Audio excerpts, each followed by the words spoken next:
वो कौन सा केस था जिसने कामरान फरीदी को फेमस एफबीआई एजेंट बना दिया? कामरान फरीदी वो तो नोबडी इस पूरी कहानी में। अगर वो ना करता तो शायद ये शक्ल आपके सामने ना बैठी होती। पाकिस्तानी और इंडियंस कौन कौन से क्राइम करते हैं अमेरिका में? मिलियंस ऑफ डॉलर्स में चोरियां हो रही थी। हम पाकिस्तानियों की मेहरबानी, हमने उनका बेड़ा गर्क कर दिया था। आपने एफबीआई को बताया था कि आपका क्रिमिनल बैकग्राउंड क्या है? जैसे मेरे काम थे, मुझे 30 साल तो लगनी थी। I was involve in drugs. अभी मैं कुछ अर्सा पहले पाकिस्तान जाके मर गया होता, गुमनामी की मौत। आप तो उनके लिए एक स्ट्रेंजर थे, लेकिन आपने उनको कैसे कन्विंस किया? बेसिकली लाइफ उसको पता झूठ बोल रहा है कोई। सच्चा तो 99% झूठे हैं, तो 1% कहाँ से सच्चा आएगा। कभी आपके माइंड में आया कि कितने अपनों को धोखा देने के बाद आपको ये जिंदगी मिली? धोखा? एफबीआई बाढ़ में जाए कतरता। अगर मेरा दामन में कोई दाग या छींट है तो वो सिर्फ उन लोगों के खूनों के छींटे हैं। आज के दिन तक ये इल्जाम क्यों लगता है कि आप एफबीआई के स्टिल एजेंट हैं? मैं कितनी बार पाकिस्तान आया, नाम गिनवाना शुरू करूं? I can do it anywhere. I am good at it, I am the best. लेकिन ये कामरान फरीदी है कौन? कामरान फरीदी का जो ये लाइफस्टाइल है, इसको हासिल करने के लिए उसने कितने पाकिस्तानी और इंडियंस को एफबीआई के हाथों गिरफ्तार करवाया और कैसे क्रिमिनल लाइफ से निकलकर एफबीआई का एजेंट बना? आज के इस पॉडकास्ट में आप जानेंगे कामरान फरीदी की एफबीआई जर्नी का स्टार्ट और कामरान फरीदी के उस पहले केस का जिसने कामरान फरीदी को फेमस एफबीआई एजेंट बनाया। सुनो क्राइम पॉडकास्ट के 90% व्यूअर्स वो हैं जिन्होंने अब तक सुनो डिजिटल को सब्सक्राइब नहीं किया। अगर आपके ख्याल में मैंने आपको वैल्यूएबल कंटेंट दिया है तो अभी सुनो डिजिटल को सब्सक्राइब करें। कराची का लड़का कामरान फरीदी जो अमेरिका में इल्लीगल कामों में मुलव्वस था, वो किस तरह से एफबीआई के ऑफिस पहुंचा और वो कौन सा केस था जिसने कामरान फरीदी को फेमस एफबीआई एजेंट बना दिया? मेरे भाई, असल में जिस केस ने मुझे बनाया, कामरान फरीदी को, काम है तो अल्लाह की ज़ात ने बनाया सब कुछ, लेकिन ये अल्लाह का रहम है, उसकी मेहरबानी है। लेकिन जो मेरा पहला केस अगर अमेरिकन गवर्नमेंट जिसमें मैं हाईलाइट हुआ, उसका नाम था ऑपरेशन अमेरिकन ड्रीम। और ये पहला केस है जिससे मेरा लॉ इन्फोर्समेंट इंटरेक्शन हुआ था। मैंने समझा कि एफबीआई, डीईए, ये एक इदारे कितने हैं, किस तरह काम करते हैं, कौन लोग हैं। और ये हालात थे। मेरा तो उसमें कुछ अमल दखल ऐसा नहीं था कि मैंने कोई अपने हाथ से कोई ऐसा काम किया हो। मेहनत की थी और चोरी नहीं की थी। तो वो मैं इंशाल्लाह एक इसके पीछे स्टोरी भी है, एक मॉरल स्टोरी भी है। और मैंने अपनी ज़िंदगी को जो पास्ट ऑफ द क्राइम था अली भाई, वो ये पहली दफ़ा थी जब मैंने उसको पॉजिटिव, यानी नेगेटिव को पॉजिटिव में इस्तेमाल किया। वही नेगेटिव जो मैंने लाइफ में लिया था, वो उस नेगेटिव को सारा पॉजिटिव में इस्तेमाल किया। ये एक जर्नी है। और इसमें अगर आप कहें तो, जैसे मैंने कहा कि इसमें किस्मत का बहुत बड़ा अमल दखल है। तो जहाँ तक बात है कामरान फरीदी, तो कामरान फरीदी वो तो नोबडी। मैं नहीं समझता कि मैंने कोई इतना बड़ा कारनामा या तीर मारा है, या मैंने कोई ऐसी बात की है कि जिससे मैं रिकग्नाइज हूँ, या जिससे मुझे कोई शोहरत को कोई ऐसा कोई शौक नहीं है। क्योंकि मैंने अपनी लाइफ जैसी थी वो जी है, अल्हम्दुलिल्लाह। वो बहुत से लोगों को पता है, 90% लोगों को जो मुझे फॉलो करते हैं उनको पता है कि हर एक्साइटमेंट, पैसा, हर चीज़, I mean I have seen everything. So मुझे it's got nothing do with me. यानी मुझे एक्साइटमेंट, मुझे फेमस होकर क्या मिल जाएगा? What can I accomplish? Nothing. जो मुझे अकॉम्प्लिश करना था वो लाइफ में मैंने कर लिया। वो इस स्टोरी से आपको पता चलेगा क्यों मैं आज भी जमीन पे सोता हूँ अली भाई। मैं बिस्तर पे नहीं सोता, I don't sleep in a bed. और मैं आज भी जमीन पे बैठ के खाना खाता हूँ, क्योंकि मैं नहीं भूला मैं कहाँ से आया हूँ और मैं कौन था। वो कितना पैसा आया, कितना पैसा गया, डजंट मैटर। इंशाल्लाह यहाँ से शुरू करते हैं कि मैंने जब अमेरिका, पहली बार जब मैं अमेरिका पहुंचा, तो जाहिर बात है, मैं जैसे आपको पता होगा कि मैं एक न्यूयॉर्क के करीब एक शहर है, स्टेट है न्यू जर्सी, बहुत छोटी स्टेट है। और न्यू जर्सी आके एक दोस्त थे मेरे, उन्होंने मेरी हेल्प की। जो स्वीडन में मेरे साथ था, वो बाद में अमेरिका मूव हो गया था, मुझसे पहले चला गया था। तो उसने मेरी हेल्प की, उसने मुझे रखा, उसके घर में रहा। 15 दिन में उसके साथ रहा। उसने जो काम वगैरह दिखाए, तो वो बहुत, अली भाई वो नवंबर का टाइम था। और me being from hot atmosphere, हम गर्म जगह से आए हैं, स्वीडन की गर्मी, स्वीडन की सर्दी से तंग आए हुए थे पहले भी। तो वो जो एक चीज़ थी वो मेरे लिए बहुत मुश्किल थी कि नवंबर की सर्दी में मैं न्यू जर्सी की गैस स्टेशन पे बाहर खड़ा रह के गैस पंप करूँ। वो 12 घंटे की ड्यूटी होती है, रात की जॉब होती है, और 12 घंटे स्लीट, बर्फ, गर्मी में, सब में जो है वो आपको खड़ा रहना पड़ता है। तो वो थोड़ा सा डिफिकल्ट टास्क था मेरे लिए। मैंने लिहाजा उसको रिफ्यूज करके, मैंने जॉर्जिया, अटलांटा, जॉर्जिया रियासत है, स्टेट, उसका एक शहर है अटलांटा, तो उसके एक सबर्ब में मेरे जो पुराने टीचर थे, उसका नाम मैं पूरा ले देता हूँ। उसका नाम था इकबाल कादवानी। जो इस पूरी कहानी में एक मेरा ख्याल है, अगर कहिए अगर इकबाल कादवानी मेरी जिंदगी में ना आके जो मेरे साथ जो उसने किया, अगर वो ना करता तो शायद ये शक्ल आपके सामने ना बैठी होती। ऐसे इज नॉट पॉसिबल, क्योंकि उसने जिस तरह से मुझे इस्तेमाल करके उसके बाद वो एक जैसे मैं ये इसमें एक को भी अली भाई जरूरी है जो आपके सामईन हैं उनके लिए, कि उनके लिए एक लेसन भी है इस कहानी में यहाँ पर, कि how to not get used. मैं तो इस्तेमाल हुआ ना, मैं तो सिस्टम का एक बहुत छोटा हिस्सा था। तो किस तरह लोगों को यहाँ लोग इस्तेमाल करते हैं, अमेरिका में बहुत होता है ये। तो जो आने वाले बच्चे हैं उनको भी ये बात पता होना चाहिए कि वो किसी के हाथ इस तरह इस्तेमाल ना हो। अगर मैं इस्तेमाल ना होता तो शायद won't be this this journey इस तरह शुरू ना होती। तो उसने मुझे बुला लिया अपने पास, जो अटलांटा डिकेटर में अपने घर में रहने को दिया जगह, गाड़ी भी उसकी उसने मुझे लेके दी, और उसने अपने स्टोर में काम करवाना शुरू किया। Sound all good right, beautiful right, बहुत खूबसूरत साउंड है, कितना अच्छा आदमी है राइट। हुआ ये अली भाई कि अगर मार्केट में लोगों को $6 घंटा उस वक्त मार्केट का रेट था, तो मुझे $4 देता था वो। फिर उस $4 घंटा में से वो जो घर का किराया है जो उसका $300 बनता था, वो 400 काटता था, मुझे पता कुछ नहीं था। फिर वो गाड़ी की जो पेमेंट और इंश्योरेंस है वो काट लेता था, तो रख रखा के कुछ पैसे बच जाते थे मेरे, बहुत कम। तो मेरे पास बैंक अकाउंट नहीं था, तो उसने कहा ये भी मेरे पास ही जमा कर लिया करो। तो मेरे कहाँ रखोगे पैसे, तुम उसके पास ही देता, आप जमा रखिए जी, आपने बुलाया आप रखें, अपने अजीम इंसान है आप। लेकिन वो स्टोर पे जो अली भाई वो 2 नंबर काम उसको कहते हैं, ये काला काम होता है, क्योंकि उसको मेरी खसूसियात पहले से पता थी। मेरा तो कराची में जानता था वो मुझे, मेरा टीचर रह चुका है। कराची में ट्यूशन पढ़ाता था, टीचर नहीं था मेरा, मेरा ट्यूशन पढ़ाता था कराची में। मेरे वाले साहब ने उसको प्राइवेट ट्यूशन के लिए हायर किया था। वो ट्यूशन क्या करता था, मुझे नकल करवाता था, बेसिकली हेल्प करता था नकल किस तरह होती है। तो उसने उसके स्टोर पे वो इलेक्ट्रॉनिक चोरी का सामान और वो ड्रग बेचता था अंडर द काउंटर, marijuana बेचता था वो, पुड़िया। इस तरह उसका स्टोर चलता था। उसके अलावा वो और भी कई उसके कारनामे थे। वो फूड स्टैम्प, जहाँ पे जो जक़ात के पैसे मिलते हैं, गालों को जक़ात कहते हैं उसको, ईबीटी मिलती है पैसे में, वो खरीदता था कम पैसों में, कैश पे खरीद लेता था वो। सारे 2 नंबर उसको काम करता था। अच्छा, वो डेंजरस इलाका था, बहुत ही बहुत खतरनाक इलाका था। तो जलील इंसान ने 6 बजे, वो चाहे इतना बुजदिल था वो, 6 बजे के बाद अंधेरे के बाद वो रहता नहीं था वहां पे, भाग जाता था वहां से, और मुझे बोलता तुम कर लेना, उसको पता है संभालेगा। और मुझे तो कोई डर खौफ तो था नहीं, लड़ाई झगड़ा तो पता था। उसने मुझे एक पिस्टल दे दिया, इलीगल पिस्टल। अली भाई अगर मैं गिरफ्तार हो जाता वहां पे उस पिस्टल के साथ ना, अगर मैं पिस्टल हो जाता तो मुझे सजा भी हो जाती, एक तो नंबर एक मुझे सजा हो जाती, दूसरा मैं डिपोर्ट हो जाता। यहाँ कोई सवाल ही नहीं होता कि मुझे अमेरिकन जो है वो यहाँ रहने देते। Illegal alien with with possession of fire arm बहुत खतरनाक केस है। सो मुझे यहाँ से मैं डिपोर्ट, उसने इस बात का ख्याल नहीं किया, कोई शर्म हया नहीं की उसने, कि मैं किस हालात में और जाके मैं वापस मर जाऊंगा, उसको बिल्कुल रहम नहीं आया। जो वो काम डर डर के 2% करता था, मैं ना डरते हुए उसको 50%, 100% मोर करता था।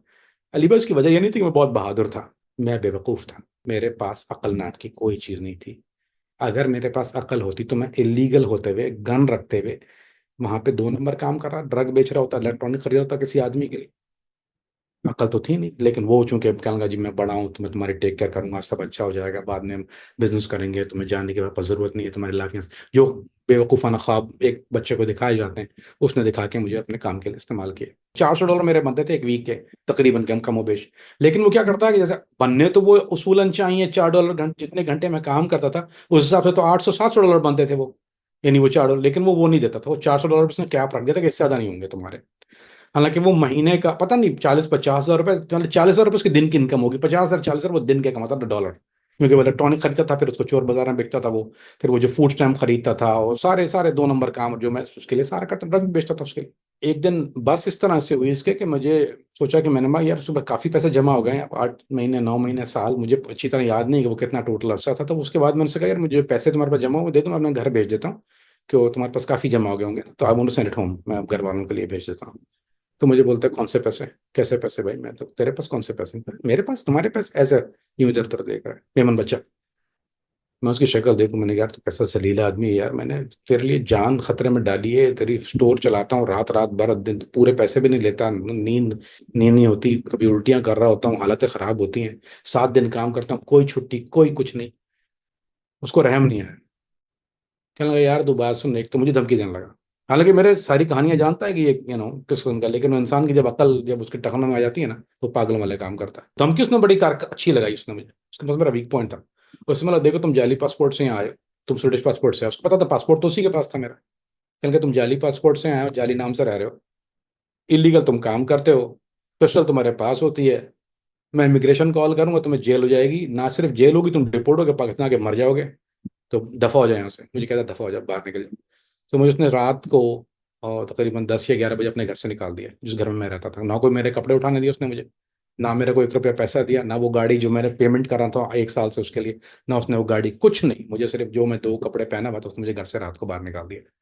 अब ना मैं किसी को जानता हूँ, और किसी को, उसका पार्टनर जो था उसका मेरे पास नंबर था, मैंने उसके पार्टनर को कॉल किया। वो बड़ा अच्छा आदमी था, वो स्लीपिंग पार्टनर था इसका, इसके पास इन्वेस्टमेंट बहुत ज़्यादा था, दोनों दोनों मेमन है। मैं दूसरे का नाम नहीं लूंगा क्योंकि उससे मेरा भी अच्छे ताल्लुकात है। इसने क्या किया कि मुझे कहने लगा कि ठीक है तुम मैं तुम्हारी एक जगह रखवाने का इंतजाम करता हूँ। उसने फिर अपने एक दोस्त के पास मेरे रहने का इंतजाम किया, और मैं दूसरी जगह जॉब ढूंढी जो कि डाउनटाउन अटलांटा में थी, जो कि इससे बहुत, ये तो ये कह लीजिए कि ये मीडियम दर्जे का खतरनाक था, वो एक्स्ट्राऑर्डिनरी खतरनाक था। तो उसने वहाँ मेरी जॉब का इंतजाम किया अटलांटा में, और फिर वहाँ मैं मूव हो गया। और वहाँ पर जो था यही काम, क्योंकि हम लोगों को, पाकिस्तानियों को, जो ऐसी जो शख्सियात होती हैं वो जैसे मैंने का इस्तेमाल करती हैं, तो वो एक दफ़ा उनको पता होता है कि आपकी रेपुटेशन जो हो गई कि ये तो ऐसे काम करता है, या ये ऐसे काम, या घबराता नहीं है, तो फिर वो ऐसे हमारे जैसे लोगों को ढूंढ के इस्तेमाल करते हैं। और ऐसे बेताब, मैं एक नहीं हूँ अली भाई, आपको ये कहानियाँ हर गली कूचे में मिलेंगी, हर स्टोर पे मिलेंगी। लोग यहाँ मरते भी हैं, कितने पाकिस्तानी इनको गोलियां लग गई हैं, रॉबरी हुई। मैं तो, मैं लकी था किसी ने रॉब करके गोली नहीं मार दी, वरना पाकिस्तानी बहुत मरते हैं, इंडियन बेतहाशा मरते हैं। आपको लिस्ट दे दूं मैं लोगों की, जो यहाँ रॉबरी होती है, कुछ होता है, गोली पड़ जाती है, ओनर जो 1 रुपया अब नहीं, दफनाने के पैसे नहीं देता यहाँ पर, और वो इलीगल मर जाते हैं यहाँ पे। उसके बाद जो हाल सवाल, उनकी बॉडियां पाकिस्तान नहीं जाती हैं, यहाँ चंदा होकर दफनाने का इंतजाम होता है मसाजिद में उनकी, अमूमन चंदा हो रहा होता है कि कोई ना कोई मर गया, उसके दफनाने का इंतजाम, क्योंकि हम पढ़े लिखे ऐसे आते नहीं हैं पाकिस्तान से कि टेक्निकल जॉब कर सकें, तो ये हम करते हैं और हमारे साथ ये होता है। तो खैर अटलांटा जब मैं जॉब शुरू की तो फिर वहां भी मैंने इसी काम को शुरू रखा। अब इसका जो काम था वो ड्रग्स का, यानी ये मैं रवाना करता था। जहां मैं अटलांटा मूव हुआ, वो हेरोइन का डीलर था, अमजद नाम था उसका, पठान, अमजद खान। हजार का था, हर हजारे का था, उसके भी 4-5 भाई, पूरी कार्टेल वाले थे वो। तो उसने, मार्टिन लूथर किंग ड्राइव एक जगह है अटलांटा की, वहां पे वो उसका वो हेरोइन का काम करता था। उसके अलावा फिर उसका ये चोरी का काम जो बहुत बड़े पैमाने पे था। तो उसने मुझे फिर वो इसी काम के लिए, वो जो नाइट शिफ्ट जो होती है, सबसे खतरनाक रात की शिफ्ट होती है, क्योंकि चोर जो है वो रात को आते हैं, क्योंकि ड्रग एडिक्ट जो रात को ही निकलते हैं, अमेरिका में ड्रग जो है दिन में नहीं पीते, ये ड्रग एडिक्ट रात को निकलते हैं, ये रूहों की तरह, बदरूहों की तरह, जिनों की तरह। तो वहां पे वो रात को आते थे। वो वैसे ही, एक तो उसमें अजीब बात ये थी भाई, वो सारे क्रैक जो नशा करते हैं वो क्रैक कोकेन का नशा होता है, वो बड़ी, वो जिटर कर रहे होते हैं, उनका जिस्म कांप रहा होता है, वो हेरोइन पे होते हैं। 2 तरह के नशे हैं, ये दोनों खतरनाक है। उसमें उसको जब वो कहते हैं, जब वो क्रैश होने वाला होता है तो वो जाके चोरी करता है, उसको फिक्स चाहिए। फिक्स का मतलब होता है उसको अपना नशा चाहिए। तो जब वो आपके पास आ रहे होते हैं तो उसको ऑलरेडी नर्वस होता है, वो जिटर हो रहा होता है। तो जहां आपने एक को गलत बात की, उसको आपको मारने में कोई लिहाज नहीं करेगा, वो हेल हिच यू, वो क्योंकि वो पहले ही क्रिमिनल है, वो ड्रग एडिक्ट है, उसको जीना नहीं है, उसको पता है उसकी मौत है, तो वो आपकी जिंदगी की परवाह क्यों करेगा? तो भाई ये थोड़ा बहुत फाइन लाइन होती है आपको। तो वो जो पिस्टल है वो ऐसे रखना पड़ता था यहाँ पर, हाथ इस तरह हाथ रखे, ये नहीं कि आपने पिस्टल लगा ली, और बारूद से इलाके में पिस्टल हाथ में यूं करके काम होता था कि आपने जहां हटाया आपको पता है कि कोई ना कुछ लगी। और कई दफा ऐसा हुआ है, अटेम्प्ट हुए, ड्राइव बाय अमूमन होते थे, ड्राइव बाय फायरिंग। आपने किसी को कुछ कह दिया, किसी को चोर को पकड़ लिया, कुछ कह दिया, कोई किसी से इख्तलाफ हो गया, हो जाता था दादा। ये लोग गोर अमेरिकनों में एक खास कालों में एक बात ही होती है, ये ड्राइव बाय शूटिंग करते हैं।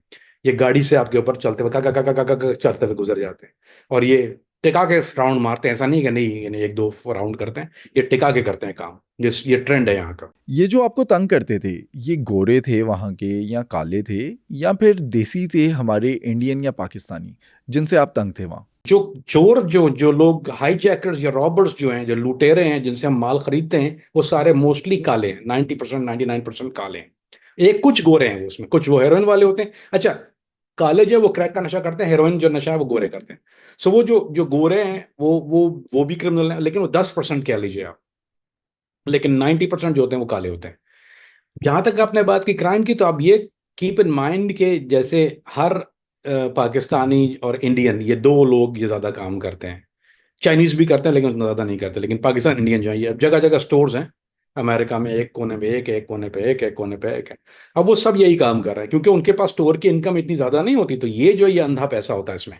जाहिर बात है, आप 1 रुपए की चीज खरीद के उसको 20 रुपए की बेच रहे हैं, 50 रुपए की बेच रहे हैं, रिटेल कर रहे हैं। चोरी का एक, यानी जो चीज, जिसकी चीज की कीमत भी 40 रुपए है, आप वो 1 रुपए की लेते हैं और फिर वो होलसेलर को 20 की बेचते हैं, तो वो आप आगे जाके 40 की बेचता है। तो इनकी ये साइकिल, इससे बहुत पैसा बनता था। तो जिस जगह मैं काम करता था अमजद खान, उसकी दुश्मनी जारी बात है, आगे स्टोर वाला कभी डाउन ज्यादा पैसे देना शुरू कर देगा चोर को, हमें खबर आएगी, तो वो हमारा बिजनेस खराब करे। उससे राइवरी होती थी, एक दूसरे की या तो मुखबिरियां करते थे, या एक दूसरे के ऊपर जो तो हमले करवा देते कि अपने को काले को पैसे दे के बोला इसके स्टोर पे फायरिंग कर दो, तो उसका स्टोर तो है वो डिस्टर्ब हो, या जाके उसको धमकियां लगाते थे। ये बहुत कॉमन चीज थी कि जैसे मैंने एक स्टोर पे माल लेना शुरू किया, मिसाल के तौर पर ये हुआ कि मैंने एक जगह माल लेना शुरू किया, तो दूसरा वाला आ जाएगा, "ओए, तूने मेरे चोर से माल ले लिया"। अब भाई तुम्हारा कोई, यानी चोर के भी इनके अपने चोर बंधे हुए थे कि तुमने मेरे, वो क्या करता था, चोर ने उससे उधार लेके काम पे गया, जब इसको उधार देना नहीं तो मेरे पास आके माल बेच देगा, इसको पता चलेगा ये ढूंढ रहा है चोर को, पता चला मेरे पास आ गया, मुझे आके धमकी लगा रहा है, "ओए, तुमने मेरे चोर"। ओ भाई, तेरे बाप का चोर है वो चोर, अपना बाप का है वो आके ये करते थे बहुत ज्यादा। तो दैट वाज वेरी कॉमन कि मैं मार दूंगा ये। तो लड़ाइयां झगड़े आपस में भी देशियों के बहुत ज्यादा ड्राइव बाय होते थे एक दूसरे के ऊपर, बहुत ज्यादा मरवाने की कोशिश करते थे एक दूसरे को। तो ये उधर जो, यू बी सरप्राइज, ये जो जिससे इनकी दुश्मनी थी, जिस ग्रुप से, जो खान जो ग्रुप था, इसकी दुश्मनी थी मेमनों से, मुश्ताक ग्रुप था वो। तो ये पठान लोग, ये हजारे वाले थे, और वो मेमन लड़के थे। मुश्ताक, वो लड़के तो नहीं थे, आदमी थे बड़े बड़े। वो भी चार पांच, तीन चार पांच भाई हैं वो भी, वो मुश्ताक, मिस्त्री और फलाने। दे थिंक ये पैसा है तो वो गैंगस्टर बने में, अदरवाइज जिगरा किसी के पास भी नहीं है। सो ये मामला आपस में भी इन लोगों का भी चलता था। और ऑफ कोर्स जो पुलिस जो थी वहां पर अली भाई, वो पुलिस करप्ट थी, पुलिस पेरोल पर रखा हुआ था। पुलिस आगे देखती थी कि ये अंदर माल लेते हैं, तो वो क्या करते थे, वो पैसे ले लेते थे। कई जगह पैसा होता था कि भाई ये पैसे दे दो, या फिर वो जाके आपके स्टोर से कभी 12 पैक बियर का उठा लेंगे, वो सिगरेट का एक एक पैक के बजाय वो पहले आप उसको पैक देंगे फ्री में, डर के मारे को पता है कि कार्रवाई ना करे। वो आप बाद में जब उसको मुंह शेर को मुंह को खून लगेगा, तो गंदा हमने ही किया, ऐसा नहीं है कि ये मैंने पहले नहीं बताई थी बात, इनको गंदा करने वाले हम ही लोग हैं, ऐसा नहीं कि वो पहले से गंदे थे। इनको हमने ही राह दिखाई, हमने हमने करप्शन सिखाई। जब वो करप्शन सीख गए तो वो हमारे बाप बन गए। अब उसको जो, जब वो पहले मैं उसको एक पैकेट सिगरेट, पुलिस वाला आया ना, वो आएगा स्टोर पे, मुझे सिगरेट चाहिए, ये मुझे सिक्स पे एक कोक का चाहिए, मैंने डोंट वरी, वो पैसे नहीं ले, पैसे नहीं, नहीं यार आप पुलिस ऑफिसर हो, आप हमारी खिदमत करते हैं, आपसे पैसे कहाँ लेंगे। तो हमने इनको चोर बनाया खुद ही। ये लेते नहीं थे, पहले पैसे देते थे, हमने नहीं, क्योंकि हमें पता है कि आज हम फ्री में काम देंगे, कल हमारे काम आएगा, अगर कोई चोरी का मसला होगा, हमारे ऊपर कुछ सर्वेलेंस आएगी, तो ये पुलिस वाला हेल्प करेगा। तो इस तरह से हमने सिस्टम को ईज करना शुरू किया। सब देशियों ने किया, ये सारे पाकिस्तान इंडियन करते थे, बड़ी कॉमन चीज थी। फिर उसको वो आएगा, फिर वो अगली दफा जो आएगा उसको सिगरेट का एक कार्टन दे देंगे। अगली दफा, यानी आप उसका कैपेसिटी खोलना शुरू करते हैं, उसके ईमान को बर्बाद करना शुरू करते हैं। अगली दफा एक कार्टन देंगे। कभी कभी कुछ होगा, उसको बोले, वो बोला मेरी गर्लफ्रेंड आके, क्योंकि हैंग आउट करते हैं स्टोर पे, वो समय ऑब्लिगेशन हो जाती है, आपके साथ हैंग आउट करेगा, आपको बोलेगा यार, ओ यार कल मेरी बीवी की जो है वो बर्थडे है, फलाना है, अरे अरे बीवी की बर्थडे, आपने लिफाफे में, एनुअल में भाभी को हमारी तरफ से ये जो है वो कुछ गिफ्ट लेके देना। कोई चोरी की अंगूठी आई हुई है, कुछ आई हुई है, आपने फौरन डब्बे में डाली, उसको बोला ये भाभी के लिए, ये आपकी गर्लफ्रेंड के लिए, फलाने के लिए। तो हमने इनके साथ ये करना शुरू किया, इनको सिखाया कि तुम्हें करप्ट कैसे होना है। जब वो करप्ट होना शुरू हो गए, तो उन्होंने हमारे ऊपर जो है वो टैक्स लगाना शुरू कर दिया। उनको पता है यार हम ये काम करते हैं, सारा दिन तो माल लेते हैं, उनको नजर तो आ रहा है चोरी है, टप टप टप चल रहा है, खुलेआम पुलिस प्रोटेक्शन थी। वो भी देने हैं अली भाई, पुलिस ऑफिसर की गाड़ी, जब मुझे लंच करना था ना, मैं पुलिस की गाड़ी सायरन ऑन करके आता था, लंच लेके गाड़ी, नहीं वो मुझे दे देता था घर पे। मैंने कहा यार गाड़ी देते, लंच ले जाना, ट्रैफिक बहुत है। उसकी पुलिस की गाड़ी में ब्लू बत्ती चला के मैं बदमाशी, मतलब ये है कि लेके आता था, लोग शो ऑफ कर रहा हूँ, देसी रेस्टोरेंट में जाके। तो ये हालत हो गई थी हमारी। तो हमने उनको गंदा किया। उसके बाद हालात ये हुए कि जब हमने चोरी का काम बढ़ाया बढ़ाया बढ़ाया, और ये पुलिस वालों की हमें जो थी वो, तो उसके बाद उन्हीं पुलिस वालों ने आके अपना मुंह खोलना शुरू किया। अब उन्होंने सामान उठाना शुरू कर दिया, ज्यादा पैसे मांगने शुरू कर दिए। कभी मेरे पास गाड़ी थी सबर्बन शेवी, बड़ा पिकअप है, या बड़ी वो एसयूवी है, मुझे बोलता है मुझे 2 दिन के लिए चाहिए। अब मैं उसको ना तो नहीं कर सकता, क्योंकि पुलिस वाला है। आप उसको ना करोगे तो वो आपके धंधे बंद करेगा। आप उसको चाबी दें, वो 1 हफ्ते तक गाड़ी नहीं ला के देगा, वो 1 हफ्ते गाड़ी घुमा रहा है आपकी। तो this is a very common practice, ये हमारे साथ ओवर एंड ओवर होता रहा है। ये जिन करप्ट पुलिस वालों की आप बात कर रहे हैं जो आपको तंग भी करती थी, वहाँ की अथॉरिटीज़ इन पर कोई एक्शन नहीं लेती थी, और आप लोग तो इन्हें ब्राइब करते थे, लेकिन वहाँ के जो रहने वाले थे, जो क्रिमिनल एक्टिविटीज़ में थे गोरे, क्या वो भी इनको ब्राइब करते थे? नहीं अली भाई, गोरो, वो ये कीप इन माइंड, ये तो शुरुआत है ना, this is the beginning of it. अभी अभी तो बाहर के लोगों को तो आइडिया नहीं है क्या हो रहा है, ये तो कब्र का हाल है, इसको सिर्फ मुर्दा जानता है। अभी तो हम ये बीस बिटवीन वो काले करप्ट पुलिस ऑफिसर या गोरा का पुलिस ऑफिसर, एक आध गोरा था, ज्यादा काले थे वो लोग, और इस बिटवीन अस एंड देम, अभी हम उनको गंदा कर रहे हैं। This is what we start. तो अभी गिरफ्तारी और बाहर हम लोग, मैं तो जाके नहीं बोलूंगा ये काले के पुलिस वाला के साथ में रिश्वत देना, क्यों, हम equally guilty of the charge. तो अगर वो फंसा तो मैं भी फंसता हूँ ना भजन। तो ये एक बहुत बड़ा मसला है कि ऐसा नहीं हो सकता कि मैं उस पुलिस वाले को जाके पकड़वा दूं, तो और वो पुलिस वाला जो है मुझे आके बोले कि यहाँ पे आके जी मैं अपने अपने पैर पे तो कुल्हाड़ी में नहीं बांध सकता। तो ये ऐसा तो नहीं था कि मैं उसको जाके कुल्हाड़ी मार के पैर अपने पैर के ऊपर उसको फंसवा दूं, बाद में तो मरता मैं ही हूं ना। मुझ पे इक्वली इक्वली गंदा चार्ज लगता है वो। ये भी एक मसला है। जहां तक बात है पकड़ जाने की, तो वो आगे आपको पता चलेगा। वो फिर बाद में जब ये बम फटा है ना भजन, तो then the story came out, लेकिन उस वक्त तक स्टोरी किसी को पता नहीं थी। जहां तक बात है, इन पुलिस वालों ने फिर बाद में क्या कर इन पुलिस वालों ने क्या शुरू कर दिया था, एक और इन्होंने कारनामा शुरू कर दिया था। क्योंकि हम लोग जब सामान बेचते थे चोरी का, तो हमारे पास ड्रग डीलर भी होते थे, क्योंकि वो उनको ड्रग चाहिए होती, तो ड्रग डीलर हमारे स्टोरों में हैंग आउट करते। हम ड्रग डीलर्स को अपने पास रखते थे इसी काम के लिए, कि जब हमारे चोर आते हैं तो उनको ड्रग चाहिए होती, तो वो हमसे पैसे लेते थे कैश, तो ड्रग वाले से ड्रग खरीदते थे। उससे हमारी सिक्योरिटी भी होती थी। ड्रग वाले के पास अपने चार चार हमारी गन्स भी होती थी उसके पास, तो कोई और आगे हमको रॉब ना करें, उनके पास कैश बहुत बड़ा होता था। तो वो मामला ये है, तो समझिएगा बात को। अब इन्होंने क्या शुरू किया, अब इन्होंने हमारे पर टैक्स लगाया, इन्होंने ड्रग डीलर को पार उठाना शुरू कर दिया। मार अरेस्ट करने के लिए नहीं, उसने ड्रग डीलर देख लिया कि ये इनके स्टोर में बैठता है, ये इनके चोरों को माल देता है, इसका मतलब इसके पास लंबा पैसा है। अब जब ये ड्रग डीलर को बाहर रोड पे देखते तो उसको उठा लेते थे, उससे ड्रग भी छीन लेते थे, उसके पैसे भी छीन लेते थे। पुलिस वाले जिनको हमने करप्ट किया, यानी हमने उनको सिखाया, अभी हमसे चार हाथ आगे निकल गए। अब उसको ये पंच मंच मार के काले को उसकी ड्रग खींच लेंगे, और वो ड्रग जाके किसी और को भेज देते थे। अब ये पुलिस ने काम शुरू कर दिया है। अब तो पानी यहाँ हमारे तो यहाँ तक आ गया था ना पानी। अब मरते क्या ना करते, हमारा प्रॉफिट कहाँ जाएगा सारा भजन, चोरी का काम तो हम लोग कर रहे हैं। अब ड्रग डीलर का जो है वो भी परेशान है, और मैं भी परेशान हूँ, क्योंकि अब हम सब पर टैक्स लगना शुरू हो गया। तो टैक्स लगा रही है, अब भुगतो ना आप। ये वो है ना, अब शेर के मुंह में आपने हाथ तो दे दिया है, अब आप क्या करोगे? अगर उसको खाने को नहीं मिलेगा वो आपको खा जाएगा, या तो हाथ दो या खाओ।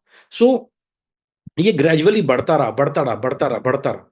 सो it got to a point कि अब अगर उसकी डिमांड पूरी नहीं कर रहा हूँ पुलिस वाले की, तो वो आएगा, वो क्या करेंगे, वो दो गाड़ियां जो है अपने दो पुलिस वाले जो है राइट एंड लेफ्ट खड़ी कर देगा मेरे स्टोर के पास। अब चोर तो उसको पता है कि मैं आऊंगा यार माल लेके, ये मुझे ना उठा लेंगे, अपना माल छीन लेगा मुझसे, मेरे पैसे भी जाएंगे। सो आप पुलिस वाले को क्या गालियां दोगे, मारोगे, क्या करोगे? उसको पता है हमारे पास इलीगल गन्स है अंदर। जहां तक बात है प्रोटेक्शन की, तो प्रोटेक्शन ऐसी है कि मैं जो कहूं वो कर देगा पुलिस वाला, मैं जो भी बोलूंगा वो करेगा। क्यों? मुझसे पैसे ले रहा है। लेकिन उसको अरेस्ट होने का डर तो था नहीं, क्योंकि यहाँ पर सिस्टम ऐसा है अली भाई, यहाँ पे पुलिस का सिस्टम बड़ा डिफरेंट है। यहाँ प्रीसिंक्ट सिस्टम होता है, थाना सिस्टम है नहीं। हम मॉरर हेड मॉरर एसएचओ नहीं, यहाँ पर बीट कॉप्स होते हैं, उसके ऊपर डिटेक्टिव्स होते हैं, उसके ऊपर सुपरवाइजर होता है, और वो बस सुपरवाइजर भी वो गश्त कर रहा होता है साथ में। तो बाहर बात तो निकल रही नहीं होती। और पुलिस सुपरवाइजर भी घर का ही आदमी होता है, नहीं इन्हीं का एक आदमी होता है। ऐसा नहीं है कि पूरी चेन ऑफ कमांड, या जिसको इसको इन्वेस्टिगेट दो लोग करते हैं अली भाई। और वो दो इदारे हैं जिसको अब कहते हैं office of professional standards. Number एक, प्रोफेशनल स्टैंडर्ड में पुलिस वाले ही होते हैं, तो वो आपस में फटे हुए होते हैं एक दूसरे से। उसको बोलते हैं यार है ना, डोंट वरी अबाउट इट। वो नहीं चाहते कि कभी जो है इंटरनल अफेयर्स जो है, उसको शॉर्ट फॉर्म में इंटरनल अफेयर्स कहते हैं, आईए जो है इंटरनल अफेयर्स जो है, वो पुलिस वालों को ज्यादा छेड़खानी नहीं करती, क्योंकि वो उन्हीं की वर्दी पेटी बंद भाई होते हैं। फिर इसके ऊपर जो है वो करती है एफबीआई, वो है व्हाइट कॉलर क्राइम डिवीजन या एंटी करप्शन। वो जो पुलिस है व्हाइट कॉलर क्राइम डिवीजन, वो करता है इन्वेस्टिगेट पुलिस ऑफिसर्स को, पॉलिटिशियंस को, वो जितने भी करप्ट जो भी पेड लोग हैं, वो एफबीआई का डिवीजन करता है। जिससे मैंने आखिर में जाके मदद ली, जब मुझे ऐसा हो गया कि अब मुझे पता है कि यहाँ पैसे नहीं बनने वाले, there's नथिंग गोइंग ऑन, काम बंद हो जाएगा, हम लोग सब ठग जाने वाले हैं, इट्स गोना गेट बैड। तो देन जब मैंने मशवरा किया, ये बात मुझे उस वक्त तक पता नहीं थी। मैंने ये पता किया, जो मेरे एक बहुत मोहसिन है यहाँ पर, बहुत अच्छे, उन्होंने बताया। मैं उनके पास गया, मैंने कहा देखो यार, ये तो अभी तो रोड पे आ जाएंगे, ये काम भी बंद हो जाएगा, पैसे होंगे नहीं, क्या करेंगे? मैं हाउ वी गोना सर्वाइव? अब अपार्टमेंट्स हैं, गाड़ियां हैं, सब कुछ है, एक आमदनी बंदी भी है, it's gonna be very difficult. तो उसने कहा कि तुम एक काम करो, तुम इनकी शिकायत करो जाके एफबीआई को। मैंने बोला और कौन करनी, एफबीआई से डर लगता है? तो क्या लगे, देखो यार, दूसरे जो लोग इनको इन्वेस्टिगेट करते हैं वो इंटरनल अफेयर्स है, वो करेंगे नहीं इसको इन्वेस्टिगेट, क्योंकि वो इनके पेटी बंद होते हैं। वो आदमी डील कर चुका था कानून से। तो फिर मैं पहले दफा फिर एफबीआई के जब ऑफिस में गया, बिल्डिंग में गया, उनको बताया जाके कि भाई ये मुझे जो है प्रॉब्लम कर रहे हैं पुलिस वाले। एक ऑफिसर जो वहाँ पे एफबीआई का जो जो white collar crime division anti corruption unit जो था, उसका जो ऑफिसर इंचार्ज था, ओआईसी, उसको उन्होंने बुलाया, माइक नाम था उसका, और उसने बड़े प्यार से अच्छी तरीके से बात की। पाकिस्तान रह चुका था। अच्छी बात ये थी मेरा ख्याल है भी, एक अचानक यहाँ पे किस्मत की एक और, आप ये कह लीजिए कि लक जो इंसान की होती है। अगर वो शायद कोई नॉर्मल गोरा होता तो केयरलेस, अल्लाह लेकिन चूंकि वो पाकिस्तान में इस्लामाबाद में रह चुका था, लीगेट था वो वहां पर 5 साल तक, और वो ही लव दैट कंट्री, उसको वो बहुत पसंद करता था पाकिस्तान, उसके खाने का बहुत शौक था। तो उसने मुझे केस के बजाय बोला अच्छा रेस्टोरेंट कहाँ है, बिरयानी कहाँ अच्छी होती है, मुझसे सारे वही चक्करों में पड़ गया वो। बोलते ओ यार तो बोलते व्हाट आर यू डूइंग यार, मुझे पूछता है कहाँ, मुझे पहले जुमला बोला, बोलते यू फ्रॉम इस्लामाबाद। मैं नहीं यार, मैं कराची से हूँ। बोलते हैं आई सीन कराची, मैंने सदर भी देखा हुआ है, मैं वहाँ एम्बेसी में जाता था, तो मैं कराची में इस्लामाबाद कॉन्सुलेट में था। तो वो बिरयानी ने जो है वो बड़ी हेल्प की है मेरी, या मैंने उसे अच्छी अच्छी बिरयानी की जगह बताई, बाद में खिलाई भी। तो काफी जगह लेके जाता था मैं उसको, साथ रेस्टोरेंट्स में। आपने एफबीआई को बताया था कि आपका क्रिमिनल बैकग्राउंड क्या है? आप स्वीडन से किस तरह से अमेरिका पहुंचे और अमेरिका में क्या-क्या कारनामे आपके थे? आपने उनको कुछ बताया था अपने बारे में? नहीं अली भाई, मैंने उसको बिल्कुल कोई चीज नहीं बताई। उसको ये भी नहीं उस जमाने में जो है वो एक और हमारे यहाँ बहुत कॉन्सेप्ट लोग ले दे करते हैं, वो इलीगल इलीगल वाला।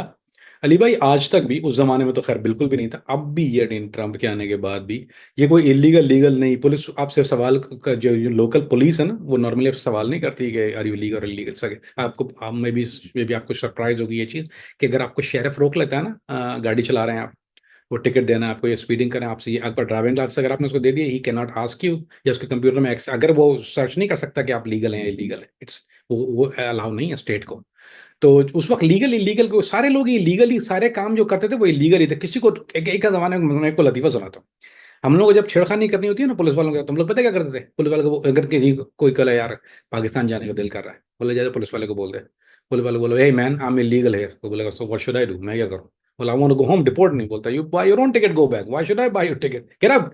तो हरे अब हम तो बहुत कम है ना, कीप इन माइंड, इंडियन हमसे ज्यादा, फिर मैक्सिकन हमसे बहुत ज्यादा, साउथ अमेरिका पूरा यहाँ पर इलीगल है, और अभी भी इलीगल है। जो मेरी घास काटता है वो उसके 4 बंदे आते हैं, चारों इलीगल है। उसके पास उन्होंने कभी, उनको पता भी नहीं ग्रीन कार्ड लेना क्या क्या, उनको भी सोच भी नहीं, नो बडी केयर्स। यहाँ अभी तक भी, वो पहले तो बिल्कुल आवे का आवा खराब था, तो लोग होते ओ तुम इलीगल हो गया, बे के बच्चे लेके। FBI डोंट केयर, जज डोंट केयर, कोर्ट डोंट, उनको कोई केयर नहीं है। यहाँ पे इलीगल लीगल का तस्वुर नहीं, ये लंदन नहीं है, दिस इज अमेरिका। यहाँ कोई केयर नहीं करता कि आपका स्टेटस क्या है, एज लॉन्ग अगर आपके पास, हाँ ओनली जब आप गिरफ्त में जब आते हैं, जब आपने लोकली क्राइम किया, जब आप commit a crime locally, then they will ask you that question, वो भी आफ्टर आपकी जब गिल्टी प्ली होने के बाद। ये नहीं कि आपको पहले पूछेंगे कि आर यू इलीगल, हाँ यू लीगल, जब आपको ट्रीट ऐसे किया जाएगा। अगर और दूसरी एक और इसकी अच्छी बात यह है, on other side, flip side, Ali भाई, आप ये अगर हॉस्पिटल पे चले जाते हैं, कोई भी हॉस्पिटल में कोई भी इंजरी आपको, कोई भी चीज़ है, किसी हॉस्पिटल में चले जाएं, वो आपसे कभी नहीं पूछेगा आपका स्टेटस क्या है, और ना आपसे पैसे लेगा। क्योंकि यहाँ तो बिलिंग सिस्टम है ना हॉस्पिटल में, तो थोड़ी आपको जाके पता है लाओ $1000 तो अभी तुम्हारे बच्चे को वो लगाना है। तो आप ये, this is the system here, कि आपसे वो नहीं पूछता कि तुम इलीगल हो लीगल हो। सोशल सिक्योरिटी आप पूछता हो, यू हैव सोशल सिक्योरिटी, अगर आप लिखे नो, इट डजंट मैटर, अपने आईडी कार्ड का number don't have it, they still have to treat you. So police have to still take care of you. तो serve आपको वैसे भी करना है, हर एक ने जिसने करना है, as is got nothing to with legal illegal. So आप अपने मर्ज पे ज्यादा ये लोग तवज्जो देते हैं, तो सेफ थिंग विद FBI। लेकिन हम अपने देखने वालों के सामने ये ग्लोरीफाई तो नहीं कर सकते कि वहाँ पर आप इलीगली रह सकते हैं। कोई ना कोई मसले तो आते होंगे जो वहाँ पर इलीगल होते हैं। अली भाई इलीगल, ये तो बहुत बात, मैं तो ये बात कर रहा हूँ 90s की आपको, जब ये मामला 9/11 के बाद उनको लीगल इलीगल का मसला शुरू हुआ था, और फिर भी उनको इतना ज्यादा आज तक भी वो they don't care about it. हाँ जो लोग इलीगल आते हैं, वो आपके ख्याल में कितने परसेंट पाकिस्तानी यहाँ पर लीगल आते हैं अली भाई? आइडिया देंगे मुझे? मैं नंबर देता हूँ आपको, आप देखिए, शर्त लगाते हैं मैं और आप, खैर कि कितने परसेंट आप बताइए लीगल आते हैं पाकिस्तानी यहाँ? लीगल का मेरे मतलब ख्याल ये हो से गया, B1 B2 लीगल नहीं होता अली भाई, B1 B2 विजिटर वीजा है, विजिट वीजा है ना। तो लीगल आने, अगर B1 B2 पे भी आता है, वो लीगल नहीं होता, क्योंकि वो आपको काम के लिए तो नहीं होता, वो कन्वर्ट भी नहीं होता वो वीजा। वो B1 B2 तो खाली विजिट वीजा है। तो जो लोग आते हैं जितने, अली भाई मैं इसलिए आपको, मैं आपको ट्रिक कर रहा था असल में, अगर आप मुझे कुछ भी जवाब देते वो गलत होता। क्योंकि B1 जो लोग पाकिस्तान से वीजा लगाते हैं अमेरिका का B1 B2, वो यहाँ आने के बाद ओवरस्टे हो जाते हैं उसी वीजे पे। यानी 6 महीने का वीजा है, 5 साल का वीजा, अगर मल्टीपल री एंट्री लगता है तो आपको 6 महीने की एंट्री देते हैं वो 6 महीने की एंट्री के बाद आप फिर भी लीगल हो जाते हैं। वो लीगल थोड़ी है आप, फिर वो हो गया काम, गिल्ली विकेट तोड़ गई, फिर वो लोग इसी तरह रहते हैं। या तो फिर वो लोग शादियां कर लेते हैं कुछ लोग, या उसके डिफरेंट तरीके हैं लीगल होने के। लेकिन कोई भी लीगली नहीं हो, या मेजोरिटी अगर आप आज यहाँ पाकिस्तानी या इंडियन देखेंगे, तो 70% इलीगल है, 30% खाली लीगल लीगल है। 70% of the population is illegal, Pakistani इंडियनों के दोनों के मिला के। ये नेशनल स्ट्रक्चर इनका रेशो है, मेरा नहीं है, गवर्नमेंट का रेशो है। और मैक्सिकन जो है वो 87% इलीगल है। ओनली 13% लीगल होते हैं। And they don't care. Why would they, ये अगर आज इस कंट्री से लीगल आदमी खत्म हो जाए तो ये कंट्री बंद हो जाएगी। सारे जो फार्म, आपके ख्याल में जो ये टैक्सियां चलाते हैं सारे लोग जो काम करते हैं, क्या गोरा बैठ के टैक्सी चलाएगा पूरा दिन? 12-12 घंटे की शिफ्ट, जलील ख्वार। वहां बोतल रखी होती है पेशाब करने के लिए, वहीं पे पेशाब करते हैं उसी टैक्सी में बैठ के, या पीछे नीचे सुराख करके ना वो पाइप लगाया हुआ होता है। That's the life. खाने को नहीं होता है, यानी वहीं उसमें टैक्सी में बैठ के वो एक हाथ से बर्गर खा रहा है, एक हाथ से गोरा तो नहीं करता ये काम। काला तो, काले को तो काम करना नहीं, गोरा ही नहीं करता। फिर आप ये सोच लीजिए कि ये जो जो जो पूरा फ्लोरिडा में या जो फील्ड्स हैं यहाँ की कॉटन ये पिक होती है, या ये जो ऑरेंज पूरे, क्योंकि फ्लोरिडा ऑरेंज से, तो 100% आपके ख्याल में क्या कोई कोई मशीन तो नहीं होती, तो मैनुअल पिक होता है। तो क्या कोई गोरा जाके फील्ड में इस गर्मी में 104-106 डिग्री में पूरा दिन वो ऑरेंज पिक करेगा या वो बीज बोएगा? सवाल ही नहीं पैदा होता। मैक्सिकन इलीगल, और वो भी काम करते हैं रुपए 10 10 डॉलर, $12 $14 नहीं मिलते उनको, $2-3 घंटा पे काम करते हैं। तो तभी तो ये इतनी ज्यादा ये कंट्री चलती, सारे फैक्ट्रियां, सारे वेयर हाउस, देसी स्टोर, देसी रेस्टोरेंट, आप कहीं जाएंगे कोई आदमी लीगल नहीं होता, सारे इलीगल हैं। वैसे अमेरिका में सबसे ज्यादा क्रिमिनल एक्टिविटीज होती कौन सी हैं? सबसे ज्यादा, अली भाई, जो वो है वो ड्रग्स, नंबर वन जो है ये ड्रग्स है। सबसे नंबर वन यहाँ का प्रॉब्लम जो है वो ड्रग्स है।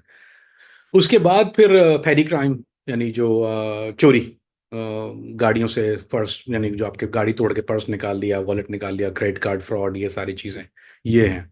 तो आई थिंक अगर आप लाचे देगा नंबर वन ड्रग्स, फिर उसके बाद ये जो पेरी क्राइम है, ये और ये सारे फॉरेनर्स होते हैं जो करते हैं। लोकल बहुत कम लोग हैं, काले करते हैं, लेकिन काले करते हैं ये, लेकिन ये कि मैक्सिकन ज्यादा और ये साउथ अमेरिकन ज्यादा हैं इस क्राइम के अंदर। ये हमारे पाकिस्तानी और इंडियंस कौन कौन से क्राइम करते हैं अमेरिका में? व्हाइट कॉलर, ज्यादातर credit card fraud, EBT fraud, जाली EBT fraud, credit card fraud, crypto के फ्रॉड, जितने फ्रॉड है ना, जितना 2 number, fake money orders, bank fraud, credit, और दूसरा LC, line of credit fraud, import export के फ्रॉड, ये सारे जो काम है सारे पाकिस्तानी करते हैं। वहाँ आइडेंटिटी थेफ्ट, चोरी के आइडेंटिटी कार्ड, चोरी के क्रेडिट कार्ड, मशीनों को कैश कराने वाले, इलीगल गैम्बलिंग, जो इलीगल गैम्बलिंग है वो 90% पाकिस्तानी और इंडियन करते हैं। मटका गेम मशीन पे जो होता है।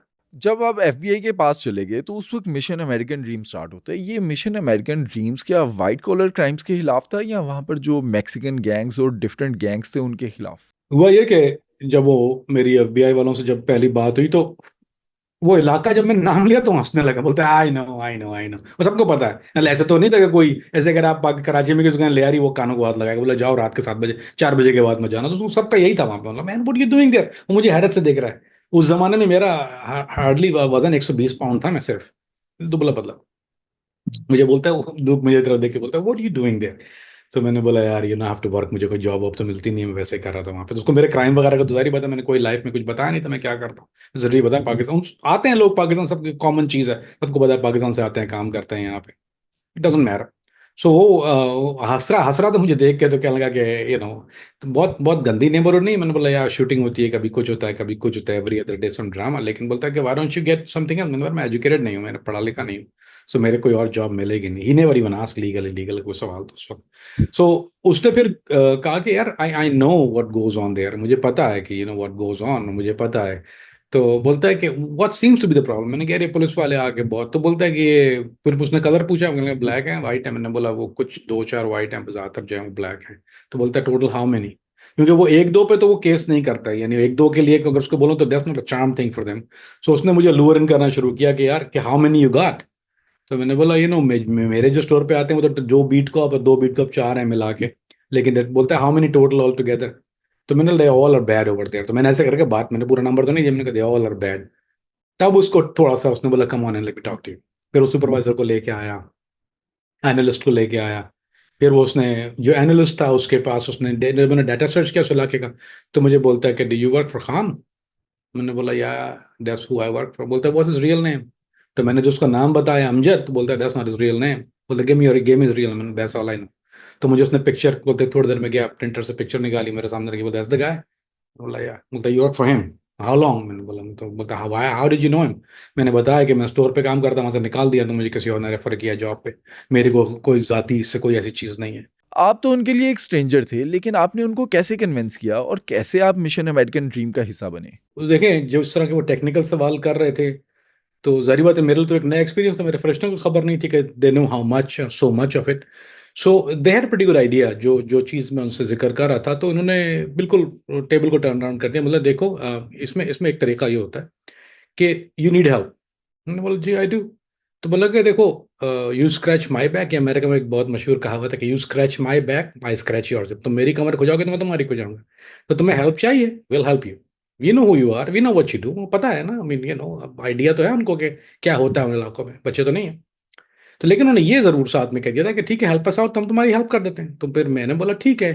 तो उस वक्त तो मेरे पास मैंने ये, टू बी ऑनेस्ट, मैंने ज़्यादा सोचा नहीं इस बारे में उस वक्त, यानी इतना ज़्यादा सोचा नहीं कि what I am getting, I didn't know what I was getting into. मुझे क्या पता मैं किस किस तरफ रास, कि हाउ कैन आप या मैं किस तरह इमेजिन कर सकते हैं कि क्या शुरू होने वाला है। देर से मैंने बोला ठीक है, लेट्स डू इट। मुझे तो अपना ये है कि मुझे इन कम वक्तों से जान छुड़ानी है पुलिस वालों से, मेरा काम शुरू हो जाएगा, मेरी इनकम दोबारा बेहतर हो जाएगी। टू हेल विद, आगे जो होता है देखा जाएगा। इतनी अकल तो नहीं थी कि ये जो पैथ है मुझे किस तरफ ले जाएगा। How would I ever known? So I had no clue. So जब उन्होंने कहा, मैंने बोला ठीक है, I will definitely do that, no problem at all. So उन्होंने फिर इस तरह सिटिंग करना शुरू की मेरे साथ। तो उसमें एक पहले जो चीज़ होती है वो होता है बायोग्राफिक इन्फॉर्मेशन लेते हैं वो, आपकी biographic information, who what when where. तो वो पहली दफ़ा मैंने उनको बताया कि नो मैं पाकिस्तान से आया था, लेकिन I didn't tell them about anything about, मैंने कराची का कुछ उनको एक रत्ती भर जिक्र नहीं किया। तो जब स्वीडन का जिक्र होना आया तो फिर उसने मुझसे सवाल किया कि तुमने स्वीडन में क्या स्टेटस है तुम्हारा। मैंने बोला मैंने असैलम लिया हुआ था स्वीडन में। तो माइक ने बोला कि पॉलिटिकल असैलम था। मैंने बोला हम, बोला किस पार्टी से। मैंने बताया कि मैंने पीपल्स पार्टी से असैलम लिया हुआ था, पीपल्स पार्टी का केस था मेरा असैलम का। बोलता ओके ओके ओके, या तो उनको पता है असैलम लोग करते हैं, दो ही पार्टियां होती है, एमकेएम होता है या पीपल्स पार्टी का असैलम केस होता है। तो उसके लिए वो नो बिग डील, उस पे you know he didn't even बात ऑन इट। सब क्या तो अल्ताफ हुसैन के सिक्योरिटी गार्ड है, ये सारे बेनजीर भुट्टो के सिक्योरिटी, सारा कोई वही होता है यहाँ पे, और या स्वीडन में भी वही था। सो बेसिकली लाइक उसको पता है झूठ बोल रहा है कोई सच्चा, तो 99% झूठे हैं, तो 1% कहाँ से सच्चा आएगा। So he kind of ignored it, blow me out of the war. लेकिन फिर उसने जो एलियसेस के बारे में पूछा, हमारे यहाँ जो एलियसेस का मसला ये होता है अली भाई, सो ये टेक्निकल चीज होता ही है कि जैसे मैं पाकिस्तान से आ रहा हूँ मिसाल के तौर पे, मैं स्वीडन से आया था, तो मैं ना पासपोर्ट इस्तेमाल किया फरमार स्पीचरक मनेश, ये नाम था उस पासपोर्ट के, फिर ईरानियन पासपोर्ट पे मैं आया था, ईरानी स्वीडिश पासपोर्ट, यानी जो ईरानी बॉन्ड स्वीडन सिटीजन के पासपोर्ट पे मैं अमेरिका आया। तो उसमें मेरा नाम लिखा था फरमार स्पीचरक मनेश। तो मैंने जो ड्राइविंग लाइसेंस बनवाया था वो मेरे पास फरमार स्पीचरक मनेश के नाम से था। There was no Kamran Faridi back then, तो मैं उसी नाम से रह रहा था। ऑल्दो फरमास पिचरक मनेश स्वीडन में अपनी जिंदगी जी रहा है अपने आईडी के साथ, क्रॉस रेफरेंस किसी ने कोई कुछ नहीं करता है, no no reason to cross reference. तो अगर जो पाकिस्तानी जो पीसी पे आते हैं ना, मिसाल के तौर पे, या मैचिंग दो तरह से पाकिस्तानी अमेरिका आते हैं, या तो आता है पीसी के ऊपर, यानी मैं लीगल की बात नहीं कर रहा, B1 B2 वाले तो अपने नाम से आते हैं। उसमें भी कुछ लोग नाम के घपले करते हैं या डेट ऑफ बर्थ के घपले करते हैं, उसमें कुछ ना कुछ चक्कर चलाते हैं वो। कभी डेट ऑफ बर्थ बढ़ा के लिखते हैं, अगर बढ़ा के लिखते हैं तो कम करके लिखते हैं, तो ये सब के फड्डे होते हैं। तो जो पीसी से आते हैं, अब जो पीसी से आया पासपोर्ट पे, वो उसी पीसी वाले नाम से जो है वो क्या करेगा, या तो सोशल सिक्योरिटी बनाएगा या ड्राइविंग लाइसेंस बनाएगा उसी नाम से, क्योंकि वो उसके पास वही पासपोर्ट है। वो जाके तो नहीं बोलेगा मेरा नाम अब्दुल कदीर है, ये तो नहीं बताएगा, वो बोलेगा मेरा नाम सलमान रजा है जिस पासपोर्ट में आया हूँ। या तो वो मैचिंग पे आया तो वो उसी मैचिंग वाले पासपोर्ट पे यानी जिससे उसकी पिक्चर मैच है उसी से आईडी बना लेता है अपनी। तो ये बड़ा फड्डा था कि वो जो अब उस आदमी को ये सर्च करना, वो डाटा में नहीं आ रहा। जब ये लोग आईस का डाटा में, वो आदमी तो आ ही नहीं रहा, डोंट एग्जिस्ट, बिकॉज वो आदमी तो टम्बकटू में रह रहा है मिसाल के तौर पे। सो देन दे से यार ये तो मैच नहीं हो रहा। So उसके लिए सबसे बड़ा मसला ये था कि जो जो जो एलिसिस जो तुम बता रहे हो, जो एलिसिस हमारे पास है, जो रियल नेम है, there are two different thing, we don't figure it, we don't know how to do it. So उनका मेन पड्डा ये था। तो दोनों ने उसके बाद फिर कहा कि ये हमारा, दिस इज नॉट, हमारे पास डेटाबेस नहीं है इसका एफबीआई के पास। कहते हैं इसके लिए एक अलग इदारा होता है, उसको कहते हैं, उस जमाने में तो वो अब जाके वो आइस हुआ है, इमिग्रेशन कस्टम इन्फोर्समेंट। उस जमाने में वो सिर्फ इमिग्रेशन था, अब वो आइस आइस जो है वो इमिग्रेशन कस्टम इन्फोर्समेंट है। सो वो उन्होंने आइस के एक एजेंट को बुलाया, वो he become a very good friend after that, बहुत अच्छा दोस्त रहा है मेरा, एंड ही वाज सबसे क्लोजेस्ट दोस्त था मेरा वो एक। तो उसको उन्होंने बुलाया, वो बस सबसे बेस्ट एजेंट को उन्होंने बुलाया कि हमारे पास केस है। तो वो उन्होंने आइस, क्योंकि आइस भी फेडरल है, इमिग्रेशन भी फेडरल है, लेकिन इमिग्रेशन का अपना इन्वेस्टिगेशन डिवीजन होता है। जो फॉरेनर्स के जो क्राइम है वो यूजली इमिग्रेशन का अपना इन्वेस्टिगेशन डिवीजन करता है। तो उन्होंने उस आइस के एजेंट को बुलवा के फिर उस मीटिंग में बुलाया। देन उन्होंने कहा कि आइस एजेंट आया, उसको थोड़ा ज्यादा पता था इस बारे में, जारी बात स्मॉल, तो he start getting more technical question.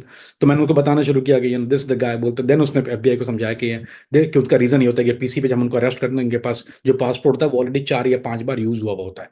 यानी एक आदमी की 5 5 आइडिया होती है, तस्वीर दूसरी होती है, नाम दूसरा होता है। चक्कर ये कि जैसे मैं अब पासपोर्ट पे आया, मैंने वो पासपोर्ट वापस भेज दिया, वो पासपोर्ट दोबारा बिकता है अली भाई। एक एक पासपोर्ट 5-5 7-7 लोग आते हैं एक एक पासपोर्ट में। जैसे आप आए, उन्होंने फिर एग्जिट की जाली स्टैंप लगाई, फिर दोबारा उस पे आदमी आ गया, उसने जाकर अपना डॉक्यूमेंट बनाया, फिर पांचवा आदमी आ गया। ये तो बहुत, ये जब केस फटना शुरू हुए था तो उसके बाद उन्होंने उसको डेटाबेस में डिडक्ट करना शुरू किया, क्रॉस रेफरेंसिंग। उस वक्त तक जैसे अब्दुल सलाम का नाम जो पासपोर्ट है, 5 आदमी आए, वो 5 डिफरेंट शक्लों के 5 डिफरेंट बायोमेट्रिक्स के नाम एक है, उनका सारा बाप का नाम एक है। पाकिस्तान से ये कंफर्म नहीं करते। जब ये एम्बेसी को जब डाटा भेजते थे तो पाकिस्तान एम्बेसी वेरीफाई नहीं करती थी। मसला ये था, उनके पास टाइम ही नहीं होता था, या उनके पास रिसोर्सेज नहीं थे, या कंप्यूटर डिजिटल सिस्टम नहीं था। तो बहुत बाद में डिजिटल सिस्टम या एनआईसी नाइकॉप जो है वो तो बहुत बाद में आया, पहले नाइकॉप तो नहीं था। तो वो मैनुअल शनाख्ती कार्ड होते थे उस जमाने में। तो सो लिहाजा जब वो क्रॉस रेफरेंस का चक्कर नहीं था कि वो पाकिस्तानी नादरा में जाएं और नादरा उसको क्रॉस चेक करें, इट टेक्स एजेस। और पाकिस्तानी नॉर्मली एम्बेसी के बाद इतना टाइम होता नहीं है यहाँ पे कि वो करें। So that was a glitch. जो देन दे स्टार्ट, मुझे फिर उन्होंने मुझसे डेमोग्राफिक जब पूछना शुरू किया, जोग्राफिकल लोकेशन, ये सब चीजें मैप लेके आए, देन आई स्टार्टिंग एक्सप्लेनिंग कि ये इस तरह से होता है, ये इस तरह से होता है, ये इस तरह से होता है। तो फिर भी उनके लिए ये बहुत मुश्किल चीज थी समझने के लिए। It was getting very very difficult. फिर उन्होंने कहा कि मैं, दिस कैंट बी डन, ये जिस तरह से तुम बता रहे हो ना, इस तरह होगा नहीं ये सॉल्व। अब वो एक छोटा सा चोरी का केस और वो पब्लिक करप्शन बढ़ के वो आ गया रैकेटेरियन की तरफ। क्यों रिको, क्यों रिको बोलते हैं, RECO, रैकेटेरियन क्राइम, ऑर्गेनाइज क्राइम जिसको कहते हैं। अब वो ऑर्गेनाइज क्राइम की तरह क्यों कहते हैं, हमें टास्क फोर्स बनानी पड़ेगी, हम ये लोकली 2 एजेंसीज मिलकर नहीं कर सकते। तो उन्होंने क्या किया, जिस जिस जो अटलांटा पुलिस चूंकि इसमें इन्वॉल्व है, अटलांटा पुलिस के, तो उन्होंने अटलांटा पुलिस का जो लीड इन्वेस्टिगेटर था, जो इनको पता था कि जो सही कैरेक्टर, जो इनके एतबार वाला आदमी था, दे कॉल्ड हिम, उसको लेके आया। वो होमोसाइड था उस जमाने में, जॉन नाम था, रिटायर्ड हो गया। उस वक्त पे एफबीआई का फोकस किन लोगों पर था? वहां के जो ड्रग्स लॉर्ड थे, माफियाज थे, उन लोगों पर था, या जो पुलिस वाले थे करप्ट, उन लोगों पर उसका फोकस था? मैं तो लेके गया था अली भाई, तो आंसर योर क्वेश्चन करेक्टली, मैं लेके गया था उनके पास पुलिस वालों का मुद्दा। मैं तो नहीं बताऊंगा कि मैं चोर हूं, I don't want to tell. उनके लिए था कि ये प्रोटेक्ट करते हैं ड्रग डीलरों को और चोरी के काम वालों को। सो उनके लिए था पुलिस, करप्ट पुलिस उठ के बीन, अगर वो इतने वास्ट पैमाने पर ना हो रहा होता। उन्होंने जब कॉल किया तो इनके पास एक एक इदारा है अली भाई, जैसे ये जो यहाँ पे लोकल स्टोर्स होते हैं, आपने सुना होगा नाम, वॉलमार्ट, टारगेट, ये वो। अब वॉलमार्ट, टारगेट का इतनी चोरियां, मिलियंस ऑफ डॉलर्स में चोरियां हो रही थी, हम पाकिस्तानियों की मेहरबानी, हमने उनका बेड़ा गर्क कर दिया था। यानी पूरे पूरे शेल्फ एक दिन में गायब हो जाते थे। अब उनके सिस्टम में तो नहीं आ रहा ना, अब वो उनके पास इलेक्ट्रॉनिक सिस्टम है, वो बिका नहीं है सामान, पूरा शेल्फ खाली है। यानी टाइलेनॉल का पूरा शेल्फ खाली है मिसाल के तौर पे। या वो जो सबसे महंगी चीज होती है वो निकोटीन गम होती है, $40-40 का पैक होता है, पूरा शेल्फ खाली है उसका। रेजर ब्लेड, जिलेट के जो होते हैं, पूरा शेल्फ खाली है, बिके दिन में 2 हैं। How is it possible? तो उसके लिए उन्होंने फिर कॉल किया, जो इनके भी अपने जो ये बड़ी बड़ी कॉर्पोरेशन होती हैं, जैसे वॉलमार्ट है, टारगेट है, इनके अपने इन्वेस्टिगेटर्स होते हैं। उसको कहते हैं loss prevention, LP, loss prevention. तो उनका लॉस प्रिवेंशन के इंचार्ज को उन्होंने बुलाया कि भाई this is what we seeing. तो बोलता है, ये वो तो एकदम खड़ा हो गया, बोलता है मेरा तो हेडेक बना हुआ है, एवरी ब्रांच से भी हम लोग getting ripped off millions of dollar worth of stuff, हम लोग नुकसान में चल रहे हैं, we have to close our doors. उसके बाद उसने बोला लेट मी गेट, तो उन्होंने पहले वो आया टास्क फोर्स के अंदर, जो कि लॉस प्रिवेंशन का, टारगेट और वॉलमार्ट का जो था हेड, उसने फिर बुलाया लिवर ब्रदर को। क्योंकि जो प्रोडक्ट जो है, जैसे मिसाल के तौर पे जो ब्लेड जो होते थे, वो कहता था जब बात टूट या फट जाते थे, तो हमारे पाकिस्तानी भाई इन्होंने बड़ा अच्छा काम शुरू किया। और या उन्होंने क्या किया कि वो जो डब्बे जो थे पाकिस्तान में बनवाना शुरू कर दिया जिलेट के, क्योंकि वो रिप हो जाते थे, तो रिप वाला तो होलसेलर खरीदेगा नहीं वापस। तो वो उसके, क्योंकि वो जब जिस शेल्फ में लगा होता है उसमें एक सुराख होता है, और सुराख में तो जब चोर वो एक एक करके तो नहीं निकालता, वो उसने पकड़ के पूरा खींचना है, तो वो रिप जो होल है वो रिप हो जाएगा। तो वो रिप बॉक्स जो था वो होलसेलर लेता नहीं था। तो हमारे वालों ने, भाइयों ने, पाकिस्तानियों ने उसका इलाज ढूंढ लिया। उन्होंने डब्बे प्रिंट करवाए पाकिस्तान में, उसके जाली डब्बे, और उस डब्बों के अंदर डाल के उसी ब्लेड को दोबारा रीसेल करना शुरू कर दिया। और उसके अलावा फिर कोलगेट जो टूथपेस्ट था वो इंडिया से जाली बन के आ रहा था, और पाकिस्तान से उसकी रैपिंग जो थी वो पाकिस्तान से आती थी, वो डब्बों में डाल के। तो लिवर ब्रदर का नुकसान हो रहा है कि हमारी कंपनी बेच नहीं रही, शेल्फों पे जा रहा है होलसेलर के पास। How is it practically possible, कैसे हो रहा है ये? सो उन्होंने जब बैटरी, दूसरा ये जो बैटरियां, सी बैटरी, AAA, उस जमाने में बहुत एक्सपेंसिव होती थी, हर चीज में इस्तेमाल होती थी, अब तो लिथियम आयन आई है। सो वो सेम चीज, वो बैटरी के जो थे वो पैक हो जाते थे। फिर पोलराइड कैमरे की फिल्म, वो $20-20 की एक होती थी, $20 was back in days big money. तो वो सारी चीजें शेल्फों से गायब हो रही हैं, मरीज पता नहीं जा रहा कहाँ जा रहे हैं, प्रेगनेंसी टेस्ट गायब हो जा रहे हैं, वो हमारे पास आ रहे हैं, वी आर रीपैकेजिंग। तो लिवर ब्रदर्स का जो लीड इन्वेस्टिगेटर लंदन से फ्लाई करके आया इस केस के लिए, बोलते हैं कि we been looking at this हमारी प्रोडक्ट रिप ऑफ हो रही है, लेकिन उसकी पैकेजिंग जो है जब हम लोग स्कैन करते हैं तो हमारे डेटाबेस में नहीं आ रही है, क्योंकि वो स्कैन ये डब्बे कहीं और के बने हुए। सो वो एजेंटों के बाल खड़े होना शुरू किया, बोलते वी डिडंट रियलाइज इट, यानी इतने मिलियंस ऑफ डॉलर का ये हो रहा है यहाँ पर, ये पैसा कहाँ जा रहा है। अब देखिए एफबीआई की हिस्स देखिए ना, चलो तुम्हारी चोरी है, हु केयर्स, ये पुलिस वाला दो चोरी कर रहा है। Now we talking about millions and millions of dollars. अब मिलियंस ऑफ डॉलर का रेवेन्यू, मिलियंस ऑफ डॉलर, क्योंकि वो प्राइसेस बढ़ गई थी, हमारे हमारे पाकिस्तानियों ने यहाँ दवा की प्राइसेस बढ़ा दी। क्यों? जितना रिप ऑफ होगा, जितनी चोरी होगी, उतना ज्यादा प्राइस बढ़ना शुरू हो जाएंगी, क्योंकि वो कंपनी लॉस तो नहीं लेगी, देखो ना, रेज द प्राइस। उनको पता है कि मेरी 40% चोरी हो रही है, 40% कवर थेफ्ट कहां से करेंगे वो? टैक्स पेयर्स, वो टैक्स पेयर पैसा देगा, जो जो कंज्यूमर है, कंज्यूमर की प्राइस ऊपर जाना शुरू हो गई। अभी ने बोले तो मिलियंस एंड मिलियन डॉलर, तो ये कहां जा रहे हैं? Money getting disappeared. सो अब उन्होंने कहा लेट्स कॉल आईआरएस। आईआरएस को बुला, आईआरएस आ गई, इंटरनल रेवेन्यू सर्विस। उनसे पूछा कि भाई ये do you know about this character? ये लोग बोलते हैं ये तो नॉर्मल टैक्स पेयर्स हैं हमारे, जिन जिन सब्जेक्ट जो जो काम कर रहे हैं, उनके उनके रेवेन्यू लाइफस्टाइल अगर आप देखें, उनका लाइफस्टाइल मिलियन डॉलर का है। वो गाड़ी चला रहे हैं मर्सिडीज, घर रखा है उन्होंने 3 स्टोरी आलीशान, क्योंकि चोरी का पैसा है। और लेकिन वो जो टैक्स भर रहा है वो अपन स्टोर की इनकम, जाहिर बात है चोरी के पैसे के टैक्स तो दिखाएगा ही नहीं वो। उसका लाइफस्टाइल मिलियन डॉलर का है, वो टैक्स भर रहा है नॉर्मल आदमी की तरह। तो उन्होंने आयरस ने बोला what the hell is this going on, यहाँ से मिलियन डॉलर रिप ऑफ हो रहा है, यहाँ से पैसा जा कहाँ रहा है ये? सो अब हो गया इंटरेस्ट, फॉरगेट चोरी, forget the blade, forget the corporation, to hell with it all. भाड़ में गया पुलिस वाले, मिलियंस ऑफ डॉलर लॉन्ड्रिंग हो रही है बाबा। अब तो लॉन्ड्रिंग शुरू हो गई। अब जब ये मनी लॉन्ड्रिंग शुरू हुई, तो अब जब यूएस अटॉर्नी, अब होता है यहाँ पे सिस्टम ऐसा, ट्राई टू अंडरस्टैंड दिस, बड़ा बारीक नुकता है। एफबीआई या कोई भी इदारा जब जाता है तो वो केस ऐसे नहीं करता कि वो ओपन कर दे। ये सारा केस जाता है, यूएस गवर्नमेंट जो है वो लेके जाती है एएसयूएसए के पास, असिस्टेंट यूएस अटॉर्नी, क्योंकि प्रोसिक्यूट करना है ना। प्रोसिक्यूट एफबीआई थोड़ी करती है, प्रोसिक्यूट अदालतें करती हैं, अदालत में यूएस अटॉर्नी होता है। तो एएसयूएसए जो है वो अप्रूव करता है कि हाँ देयर इज अ केस और देयर इज नो केस। अगर there is no case, investigation बंद, दफा हो जाओ, कुछ नहीं है, चाहे कुछ भी कर रहा हो कोई। लेकिन एएसयू से जब उसको रिव्यू करना शुरू किया, उसने बोला यार ये तो, क्योंकि वो रीड करते हैं, दे टेक द टाइम, ये 3 महीने तक स्टडी करेंगे उसको। सो दे विल फिगर आउट, बोलते हैं ये case, this is not corruption, क्योंकि एफबीआई इसको इनिशियली पब्लिक करप्शन केस कर रही थी। फिर उसके उसमें बाद मैं लेके आया तो इंटरस्टेट ट्रैफिकिंग हो गई, वो भी क्राइम है। इंटरस्टेट ट्रैफिकिंग, चोरी का सामान है एक स्टेट से लेके दूसरे स्टेट में जा रहा है, उसके कहीं और जा रहा है, तो वो इंटरस्टेट ट्रैफिकिंग होती है। तो इंटरस्टेट भी जो है वो भी फेडरल क्राइम है।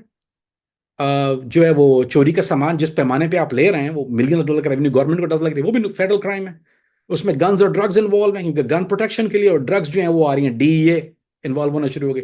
इतने पैमाने पे फेडरल क्राइम है, इतने से इतने ऊपर पे जाता है। सो उन्होंने कहा, यूएस अटॉर्नी बोला ये पब्लिक करप्शन केस भी नहीं है, तुम लोग गलत हो, ना ये इमिग्रेशन फ्रॉड है, ना ये थेफ्ट है, ये कुछ भी नहीं है। This is called RICO, RECO, it is a racketeering crime, organize crime. ये वही चीज है जो अल कैपोन पे लगी थी, या जो इटालियन माफिया के पे जो इटालियन माफिया इन्वेस्टिगेट होती है वो होती है रैकेटेरियन। सो ये पहली दफा पाकिस्तानी, इंडियन, चाइनीज, क्योंकि चाइनीज बायर्स थे, जूश यहूदी बाहर थे इसके। सो उन्होंने इसको पहली दफा ये तारीख में अमेरिका की पहला पाकिस्तानियों के खिलाफ और इंडियनों के खिलाफ रैकेटेरियन केस खोला, वरना ये इटालियंस के खिलाफ होता था खाली। तो उन्होंने कहा ये तो रिको केस है, दिस इज रिको, रैकेटेरियन, ये माफिया है। क्योंकि एक माफिया, रैकेटेरियन का मतलब होता है कि अम्ब्रेला, एक अम्ब्रेला के अंदर अगर आप छोटे छोटे क्राइम कर रहे हैं 5-6, तो दिस इज ऑर्गेनाइज ना, कि आप ड्रग्स दे रहे हैं, चोरी का माल ले रहे हैं, पैसे आ रहे हैं, पैसे डिसअपियर हो रहे हैं, गन्स इन्वॉल्व हैं, दिस इन्वॉल्व, तो this is too many crimes under one umbrella, organise crime, और उसकी सजाएं बहुत हार्श होती हैं। अगर आप इंटरस्टेट ट्रैफिकिंग में अगर होता तो 2, 4, 5 साल, 10 साल की सजा है। लेकिन रैकेटेरियन के लिए फिर now we talking about 100 years, 90 साल, 30 साल, मिनिमम 30 ईयर्स पकड़ के चलन, रैकेटेरियन से कम में नहीं देते। इसकी वजह क्या है? उसकी वजह ये कि कहते हैं कि ये तो एक ऑर्गेनाइजेशन है ना, एक आदमी चोरी कर रहा है, एक आदमी करप्ट है, ठीक है, आपने उसको पकड़ के बंद कर दिया। लेकिन एक आदमी ने एक ऑर्गेनाइजेशन बना ली, अब ना आपने हुकूमत के खिलाफ, अमरीकी हुकूमत के खिलाफ ऐलान जंग कर दिया। एक आदमी ने, जैसे इटालियन क्या करते थे, इटालियन चोरी का सामान भी ले रहे थे, एग्जैक्टली सेम चीज इटालियन माफिया करती थी। This is what there pattern was, उनका पैटर्न ये था। लेकिन वो लोग जब कोसा नोस्त्रा, गंबिनो क्राइम फैमिली, या ये जॉन गाटी, ये सारे वो कैरेक्टर जिन्होंने इसको, जो गन्स भी ले रहे थे, ड्रग्स भी स्मगल कर रहे थे, तो हुकूमत ने बोला कि अगर हम इसको इंडिविजुअली सजा देना शुरू करेंगे, अगर इंडिविजुअली चार्ज करते हैं तो इट्स वेरी डिफिकल्ट। आज 80 आदमी एक कोर्ट में तो नहीं खड़ सकते एक चार्ज के लिए, it's practically impossible to prosecute 80 people. आप नहीं कर सकते। जो यूएस अटॉर्नी बोलेगा मैं कहां से लाऊंगा 80 लोगों को अपनी कोर्ट के अंदर, it's never happen. So to prosecute all group under one umbrella have to be racketeering, को फिर हम आज हर लोगों को एक चार्ज लगाएंगे, वो होगा रिको। जो भी आदमी, जो भी इस ऑर्गेनाइजेशन का, और इस ऑर्गेनाइजेशन बेसिकली, अगर ये ऑर्गेनाइजेशन है, या तो उसको गैंग कह लीजिए अपनी जबान में, तो वो जितने भी लोग इन्वॉल्व हैं वो रैकेटेरियन। फिर उसमें स्टेजेस होती हैं, बॉस लेवल ऑर्गेनाइज, जो ऊपर वाला है वो बॉस लेवल पे है, उसको ज्यादा होगी। फिर जो है मिडिल लेवल पे हैंडलर्स हैं, उनको कम होगी। और फिर जो प्यादे हैं, जो जो फुट सोल्जर्स हैं, जैसे मैं चोरी का माल ले रहा हूं तो बिल्कुल थर्ड टीयर पे जाता हूं मैं, तो उसको थोड़ी सी कम होगी। लेकिन रिपोर्ट सारे होंगे। कोई भी आदमी अमेरिका में नहीं रह सकता रिको होने के बाद। रिको के बाद ऐसा क्राइम वन थिंग कि आप अमेरिकन जो है, अगर आपके पास ग्रीन कार्ड भी है तो वो भी छीन लेते हैं। आप रेजिडेंस भी नहीं रह सकते रेकेटेरियन के बाद। तो that is one thing, serious crime. Imagine करें ना भाईजान, जॉन गाटी रिकेटेरियन, सेमी द बुल, वो तो बच गया, लेकिन दे आफ्टर अगेन चार्ज में रैकेटेरियन।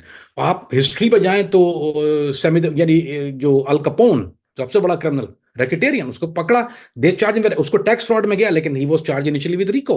सो ये सारी चीजें रिको में आती हैं। एंड देन पाकिस्तानियों ने कहा, तब उन्होंने जब वो रिको करके कहा, रजिस्टर ने कहा कि नहीं, तो रिको का बजट अलग होता है, इंटरस्टेट ट्रैफिकिंग का बजट अलग होता है, हर केस का एक बजट होता है, मंजूर करती है गवर्नमेंट। सो रिको का बजट इज लाइक, बोले तो ऑर्गेनाइज क्राइम है, बाहर जा रहा है। अब वही सामान अली भाई जो हम चोरी का ले रहे थे ना, वो होता क्या था असल में, वो जाता कहाँ था? टेक्निकल बात सोचिए, हम लोग कितने होशियार है हमारे पाकिस्तानी इंडियन भाई। उसको लेके जिस होलसेलर जो इनको बेचता है ना, बड़ी बड़ी कॉर्पोरेशन को, ये उसी को बेच देते थे। वो कौन थे? वो चाइनीज थे या यहूदी थे। एक तो वो चाइनीज न्यूयॉर्क वाले, और यहूदी थे वॉशिंगटन डीसी वाले, वो डीएनआई, वो जूश माफिया है। वो लोग वही ओरिजिनली वो लीगल सामान तो सप्लाई करते थे इन कॉर्पोरेशंस को।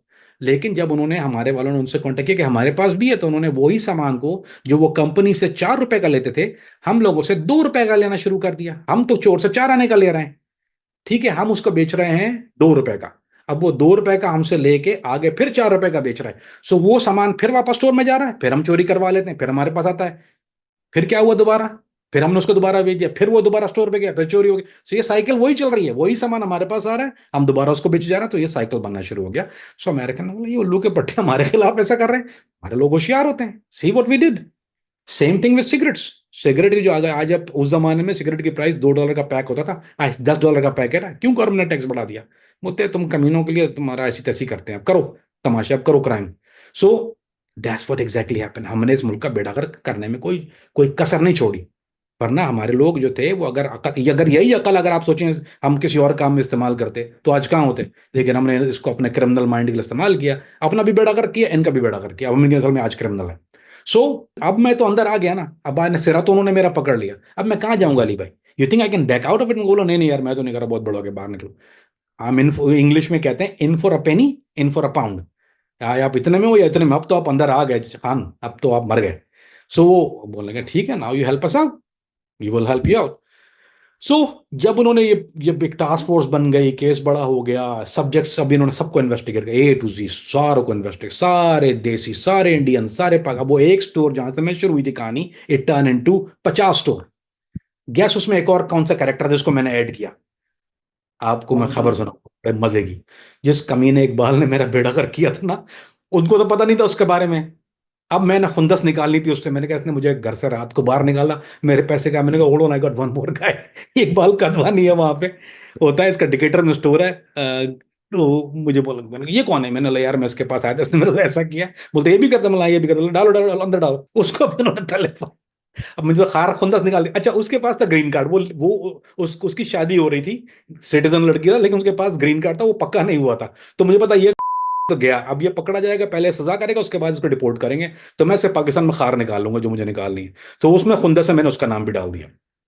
मतलब वो डिजर्विंग था, ऐसा नहीं है, नहीं करता, खबीज करता तो था। उसको भी ले लिया, सबको ले लिया। फिर उन्होंने वो इन्वेस्टिगेशन शुरू हुई। वो तकरीबन ओवर 2 साल में अंडर कवर रहा हूं। तो बेसिकली वो अंडर कवर असाइनमेंट था। तो now I am working for FBI, basically task force, जो कि ऑर्गेनाइज क्राइम टास्क फोर्स उन्होंने बनाई। उसमें इमिग्रेशन है सारी, जिनके मैंने आपको नाम बताया, डीईए भी इन्वॉल्व है। Now they become friend. अब हम रात को क्या करेंगे जब, अच्छा सारे स्टोरों में इन्होंने कैमरा लगा दिए, मेरे स्टोर में भी है। अच्छा अली भाई, मजे की बात है, have the footage of that, मेरे पास उसकी फुटेज मौजूद है। सो एक दिन हम लोग अगर अगर मैं आपको रनिंग कमेंट्री दूंगा, and I give you that footage, जो हम लोग रिकॉर्डिंग कर रहे हैं वो एफबीआई की रिकॉर्डिंग, जो मेरे पास वो वीडियो मौजूद है। तो वो मैं आपको पाकिस्तान के बाद जो तो विल आपको उसमें मजा आ जाएगा, विल विल मेक समथिंग इंशाल्लाह। And please add let people know कि वो जो सर्वेलेंस हो रही है, माल खरीद रहे हैं, वो पूरी एक्शन मूवी चल रही है, वो पूरी ऊपर से रिकॉर्ड हो रही है एफबीआई के, राइट, क्योंकि वो हमारे कैमरे थे तो मेरे पास उसकी रिकॉर्डिंग मौजूद है, ऑडियो के साथ है। तो मैं आपको रनिंग कमेटी बताऊंगा, मैं गने लगा के आ रहा हूँ, दूसरे लोग आ रहे हैं, सामान हो रहा है, ड्रग्स हो रही है अंदर, पूरा एक अजीब मूवी है वो मेरे पास तकरीबन 6 घंटे की फुटेज होगी उसकी, गिव और टेक। तो we have to crop it out and will make some इंशाल्लाह आउट ऑफ दैट। सो वो मैं अपने साथ लेके आऊंगा। लिहाजा वो सर्वेलेंस वीडियो जो जो उन्होंने सारा, अब स्टोर में उन्होंने कैमरे लगाना शुरू कर दिए, मेरे स्टोर पे आए, जैसे रात को स्टोर बंद हुआ तो हम लोगों ने जब रात को बंद किया तो एफबीआई ने आकर उसको पूरा सर्वेल कर दिया, पूरे कैमरे लगा दिए, हिडन कैमरेज और माइक्रोफोन हर जगह, मतलब वो रिकॉर्ड एवरीथिंग कि क्या हो रहा है। और ऐसी तरह से पिकअबू करके वो जहाँ जहाँ स्टोर पे गए वो पिकअबू कहते हैं उसको, पिकअबू वारंट ये होता है कि रात को जब स्टोर बंद हो जाते हैं तो वो कई तरह से, और कई स्टोर जो बंद नहीं होते, जो 24 आवर है, वहां वो मेंटेनेंस के वाला बन के जाते हैं कि एक चीज मेंटेनेंस हो गई, उसके बल्ब के होल्डर में कुछ लगा दिया बाहर से, फिर बाहर आईपी कैमरे लगे हुए हैं उनके, कुछ ना कुछ उन्होंने पड्डा करके सारी रिकॉर्डिंग शुरू की। अब उन्होंने जब देखना शुरू किया, जो मैं बता रहा हूँ, now the story elaborate what I said, अब उन्होंने देखना शुरू किया, बोला बाबा ये तो अलग ही दुनिया शुरू हो गई, ये हम कहाँ आ गए। सो मेरी अहमियत बढ़ती गई, मेरा इतबार बढ़ता गया, और मैं मेहनत से काम कर रहा था। उसके अलावा एक और चीज ये कि चूंकि मैं क्राइम की दुनिया में रहा हूं, तो लिहाजा एक चीज ये डेवलप होना शुरू हो गई कि मुझे जो आदमी ताला खोलता है वही खोलना जानता है। अली भाई, अगर आप देखिए जो बेस्ट, जो एफबीआई जो हायर करती है ना बेस्ट कंप्यूटर फोरेंसिक के लिए, वो हैकर्स होते हैं। जो सबसे बड़ा हैकर होगा एफबीआई उसको हायर करती है। पता है क्यों? क्योंकि जो सिस्टम को खोलना जानता है वही बंद करना जानता है, उसको लूप्स पता होती है ना, दे फिगर आउट कि आई एम गुड एट इट। जहां से मुझे पता चला, I didn't know I was good at it, मुझे कैसे पता, मुझे तो ये पता मुझे करना आता है, how do I know to I can undo it. So जब उन्होंने बहुत 5 लोग एजेंट बैठे हैं, वो आपकी बात को सुन रहे हैं, दे डोंट अंडरस्टैंड, तो मैं इरिटेट हो गया थोड़ा सा, मैंने इरिटेट हुआ। वहां पे हमेशा जो एक बोर्ड रूम के अंदर एक बोर्ड लगा होता है व्हाइट कलर का, उसमें मार्कर्स होते हैं। सो मैंने मार्कर से एक डायग्राम बनाना शुरू किया। डायग्राम बहुत चार्ट, बेसिकली चार्ट ऑफ ये आदमी है मेन, यहाँ से यहाँ जाता है, यहाँ से पैसा यहाँ आता है। तो मैंने एक ट्री बना के, उसको डायग्राम होता है, मैंने बनाना शुरू कर दिया, क्योंकि अब वो मेरी जबान से नहीं समझ रहे हैं what I am saying. Although I speak very, मुझे इंग्लिश बहुत अच्छी आती थी, ऐसा नहीं कि नहीं आती, लेकिन to human mind plays game with you, जो आप उस कल्चर कस्टम से नहीं है, कि ये पूरा एक बिखरी हुई चीज है। तो मैंने उसको ड्रॉ किया। जब मैंने वो ड्रॉ किया तो तब उसने बोला hold on, how did you know how to do this. उसने मुझे पूछा तुझे कैसे पता है कैसे करना है। मैंने बोला आई जस्ट थॉट के तुम ऐसे समझ में आ जाएगा, डिड आई डू समथिंग। मैं डर गया, मैंने कहा शायद मैंने गलत किया, मैंने कहा did I do something wrong. No son, you did something very right. Supervisor अंदर गया, बोला let me hold on one second, let me get the supervisor ने। सुपरवाइजर आया, उसने बोर्ड की तरफ देखा, मेरी तरफ देखा। एजेंट बोले डिड यू ड्रॉ इट? बताया। बोलता how did you no, do you ask him, did you work for anybody before? मैंने बोला नो। बोलता है were you in criminal life before? तब मैंने बोलता you were right, for how long? मैंने फ्रॉम बैक होम। अब वो हंसना शुरू हो गया, बोलता है don't be scared, don't be scared, you just did, you don't know what you just did. तो फिर एकदम आई बिकम अ सुपरस्टार, फिर मैं सुपरस्टार बन गया। उन्होंने बोला ओ शिट, ये तो ये काम जानता है। एंड फिर मुझे अच्छा लगा यार, आप सोचो यार, मैं पाकिस्तान सड़क छाप आदमी, एक आदमी जो टका नहीं जानता, आप जाके उसको 5 एजेंट बैठे, डी आईज बैठी है, सुपरवाइजर थपकियां दे रहा है, बोला लंच लंच मंगाओ उसके लिए, ये आई मीन कंधों बिठा रहे हैं, आपके थपकियां लग रही हैं। आप सोचो आपका ईगो कितना बूस्ट हो जाएगा। नाउ स्टार्ट लाइकिंग इट, अब मुझे मजा आना शुरू हो गया। मैंने कहा यार ये तो अजीब ही कमाल की चीज है, मुझे ऐसा गधा नाउ बिकम अ सुपरस्टार। कभी तो प्रेज नहीं करता ना कोई आपको क्रिमिनल लाइफ के अंदर, now you become a law enforcement and आपको हर कोई प्रेज कर रहा है, बोला man you are good at it, you got a career. सब ने बोला कि यू आर गुड एट, जैसे you the career ahead of you. वैसे एफबीआई एजेंट बन के आपको फायदा मिला या एफबीआई ने आपको यूज किया अपने मकासद को पूरा करने के लिए? नहीं अली भाई, ये कहना गलत होगा, I am not gonna, although अब अगर मे भी मैं गुस्से में अगर कहूं तो शायद ये बात कहूं, लेकिन इन ऑल ऑनेस्टी अली भाई, आप देखिए मैं क्या था, मैं क्या था अली भाई, I was a nobody, right, एक क्रिमिनल, एक बिल्कुल लो लेवल गाय, पढ़ा लिखा भी नहीं हूं ना मैं तो अली भाई, मेरे पास कोई तालीम तो है नहीं। मैं यहाँ आया $700 लेके, जब मेरे कहा था मेरी जेब में सिर्फ $700 थे। जब मैंने एफबीआई का कैरियर स्टार्ट किया तो उस वक्त मेरे पास एफबीआई ने मुझे BMW M3 दी हुई थी, मेरी जो राइड थी वो एमबीए। उसके अलावा 3 और गाड़ियां मेरे पास ऑन द स्पॉट रहती थी। न्यू शेवी सबर्बन $1,00,000, पूरी पूरी बनी हुई। आई लिंकन टाउन कार, जिसकी लेमोजीन बनती है ना, लिंकन टाउन कार, वो मेरी पर्सनल कार थी। मेरा घर उस जमाने में कॉस्ट $1.3 मिलियन, आज आज आज $5 मिलियन का घर है वो मेरा। सो अगर आप एक $700 वाले को, अगर आपके मैंने इस्तेमाल किया तो हमने एक दूसरे को इस्तेमाल किया, मैंने उनको इस्तेमाल किया, मुझे ग्रीन कार्ड मिल गया, मुझे सिटीजनशिप मिल गई, मेरी मेरी मैं सिटीजनशिप ड्यू नहीं थी, इन्होंने मुझे ऐसे ऑनर, मेरी सिटीजनशिप अली भाई पता है कैसे मिली है लोगों को? यहाँ 15-15 20-20 साल हो जाते हैं सिटीजनशिप, कुत्ता ख्वार होते हैं ग्रीन कार्ड, आपने देखा तो है अली भाई हालात क्या होते हैं। मैं एक इलीगल आदमी का, उन्होंने बोला यार इसके पास सिटीजनशिप नहीं है, जब ये मेरा केस कंप्लीट हो गया था और मुझे दूसरे स्क्वाड में जाना था, उन्होंने बोला you have to be a citizen, तुम्हारे सिटीजनशिप है? मैंने बोला नहीं। बोला मेक यू सिटीजन, वो ऑफिस में ले गए मुझे, बोला प्लेज एलिजेंस करो। आई वेस और बोला, मैंने क्या हुआ? बोला यू बिकम अ सिटीजन, है यू को पेपर दे दिया हाथ में, पासपोर्ट बन गया। फिर जब मेरी फैमिली का आने का हुआ अली भाई, मेरी फैमिली से कितना कितना लोग टोटल आए थे यहाँ पे, मेरे सिर्फ घर वाले नहीं थे, मेरे चाचा चाची उसके बच्चे भी आए थे, मैंने सबके नाम डाल दिए, मैंने सबको वो सबको उन्होंने बगैर पासपोर्ट बगैर वीजों के फ्लाई कराया पाकिस्तान से यार, और वो यहाँ आके they become citizen. I citizen कौन फ्लाई हो गया था? तो अगर आप देखें सिर्फ प्रोज एंड कॉन्स जो मेरी जिंदगी के, व्हाट आई बिकम, आज जो मैं आपके सामने बैठा हूं, तो मैं कैसे कह सकता हूं कि अगर एक $700 आने वाले मुझे इस्तेमाल किया, ऑफ कोर्स। क्या मैंने काम किया? Of course. क्या मैंने इनके लिए बहुत काम किया? बेशक मेहनत की, रातों को सोया नहीं। लेकिन अली भाई लुक एट द लाइफ, कितने लोग पाकिस्तान में ये ख्वाब देखते हैं कि दे कुड लिव दिस। मैंने 70 मुल्कों में ट्रैवल किया अली भाई, 70 कंट्रीज।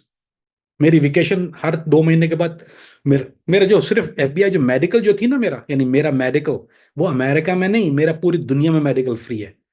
मैं थाईलैंड भी जाके मेडिकल, मेरा थाईलैंड का सबसे बेस्ट हॉस्पिटल मेडिकल करवाता था, मैं यहाँ कराता नहीं था, नहीं यार मुझे मजा नहीं आ रहा।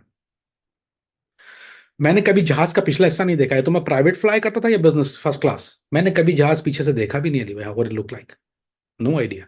मैं होटल में भी जो रहता था ना, जिस होटल में, वो तो 5 स्टार तो अगर होता है, मैं सिर्फ प्रेसिडेंशियल स्वीट में रहता था, मेरे पास, मैंने कभी छोट नॉर्मल कमरे में रहा ही नहीं। मेरे जो 3 बेडरूम और लिविंग डाइनिंग वाले, जो सबसे महंगा रूम होता था वो मेरा बुक होता था, वो भी 1-1 साल बुक रहता था। दुबई में मेरा 1-1 साल रूम बुक रहता था, दुबई जैसे मुल्क में कॉनरेड में मेरा टॉप फ्लोर 1 साल बुक रहता था। उसके अलावा 4 और मुल्कों में रहता था जहां जाता था, और हर जगह गाड़ियां, हर जगह best of the best car. So Ali भाई मैं कैसे कह सकता हूँ मैं इस्तेमाल हूँ? Look at me, who am I? अगर आज मैं इस एफबीआई के साथ मेरा नाम मुझसे लिखना होता, तो क्या आप मुझसे बात कर रहे होते? What would I be? So in all honesty, अगर एफबीआई ने मुझसे कुछ लिया है, तो FBI gave me lot of things in return. और गुड और बैड ये लोगों का जजमेंट है या जहन है, लेकिन अगर आप ये कहें कि पाकिस्तान में अगर किसी पे आदमी को पूछें कि तुम अपनी जिंदगी के कुछ साल दे के you want to be Kamran Faridi, what do you think their answer would be? Just imagine अगर उस दिन आप एफबीआई के ऑफिस ना जाते और आपकी राइवल गैंग का कोई एफबीआई के पास चला जाता, आप किधर होते आज? जेल में या मर गया होता, या तो मुझे मेरे सेंटेंसिंग लंबी हो जाती, मुझे लंबा सेंटेंस, जैसे मेरे काम थे, मुझे 30 साल तो लगनी थी। I was involve in drugs में इन्वॉल्व था मैं, करता नहीं था, बेचता था। तो जो अगर आप किसी को दिलवा भी रहे हैं, तो वो भी आप ट्रेड में इन्वॉल्व है। रिको में अगर मैं अंदर जाता, मुझे 30 साल सजा मिल जाती।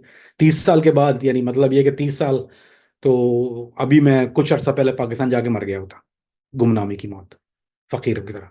जहां तक बात है गलत करना सही करना, अमेरिका का पिट्ठू, फलाना का एजेंट, तो आज अगर आप पाकिस्तान में ऐलान कराएं किसी मस्जिद के ऊपर कि अमेरिका एजेंट भर्ती कर रही है, या अखबार में इश्तार दें, सिर्फ देख मुझे तो जो खबर, जो मेरे पास जितने लड़के, मेरे पास जितने मैसेजेस आते हैं ना आज, अगर मैं सिर्फ वो लिखना शुरू कर दूं ना, तो एक पूरी किताब बन जाएगी। कहना बहुत आसान है अरे भाई, और पॉइंटिंग फिंगर्स दूसरे आदमी के ऊपर बहुत आसान है, लेकिन अब मुझे पता है ना क्या होता है, I know, been there done that.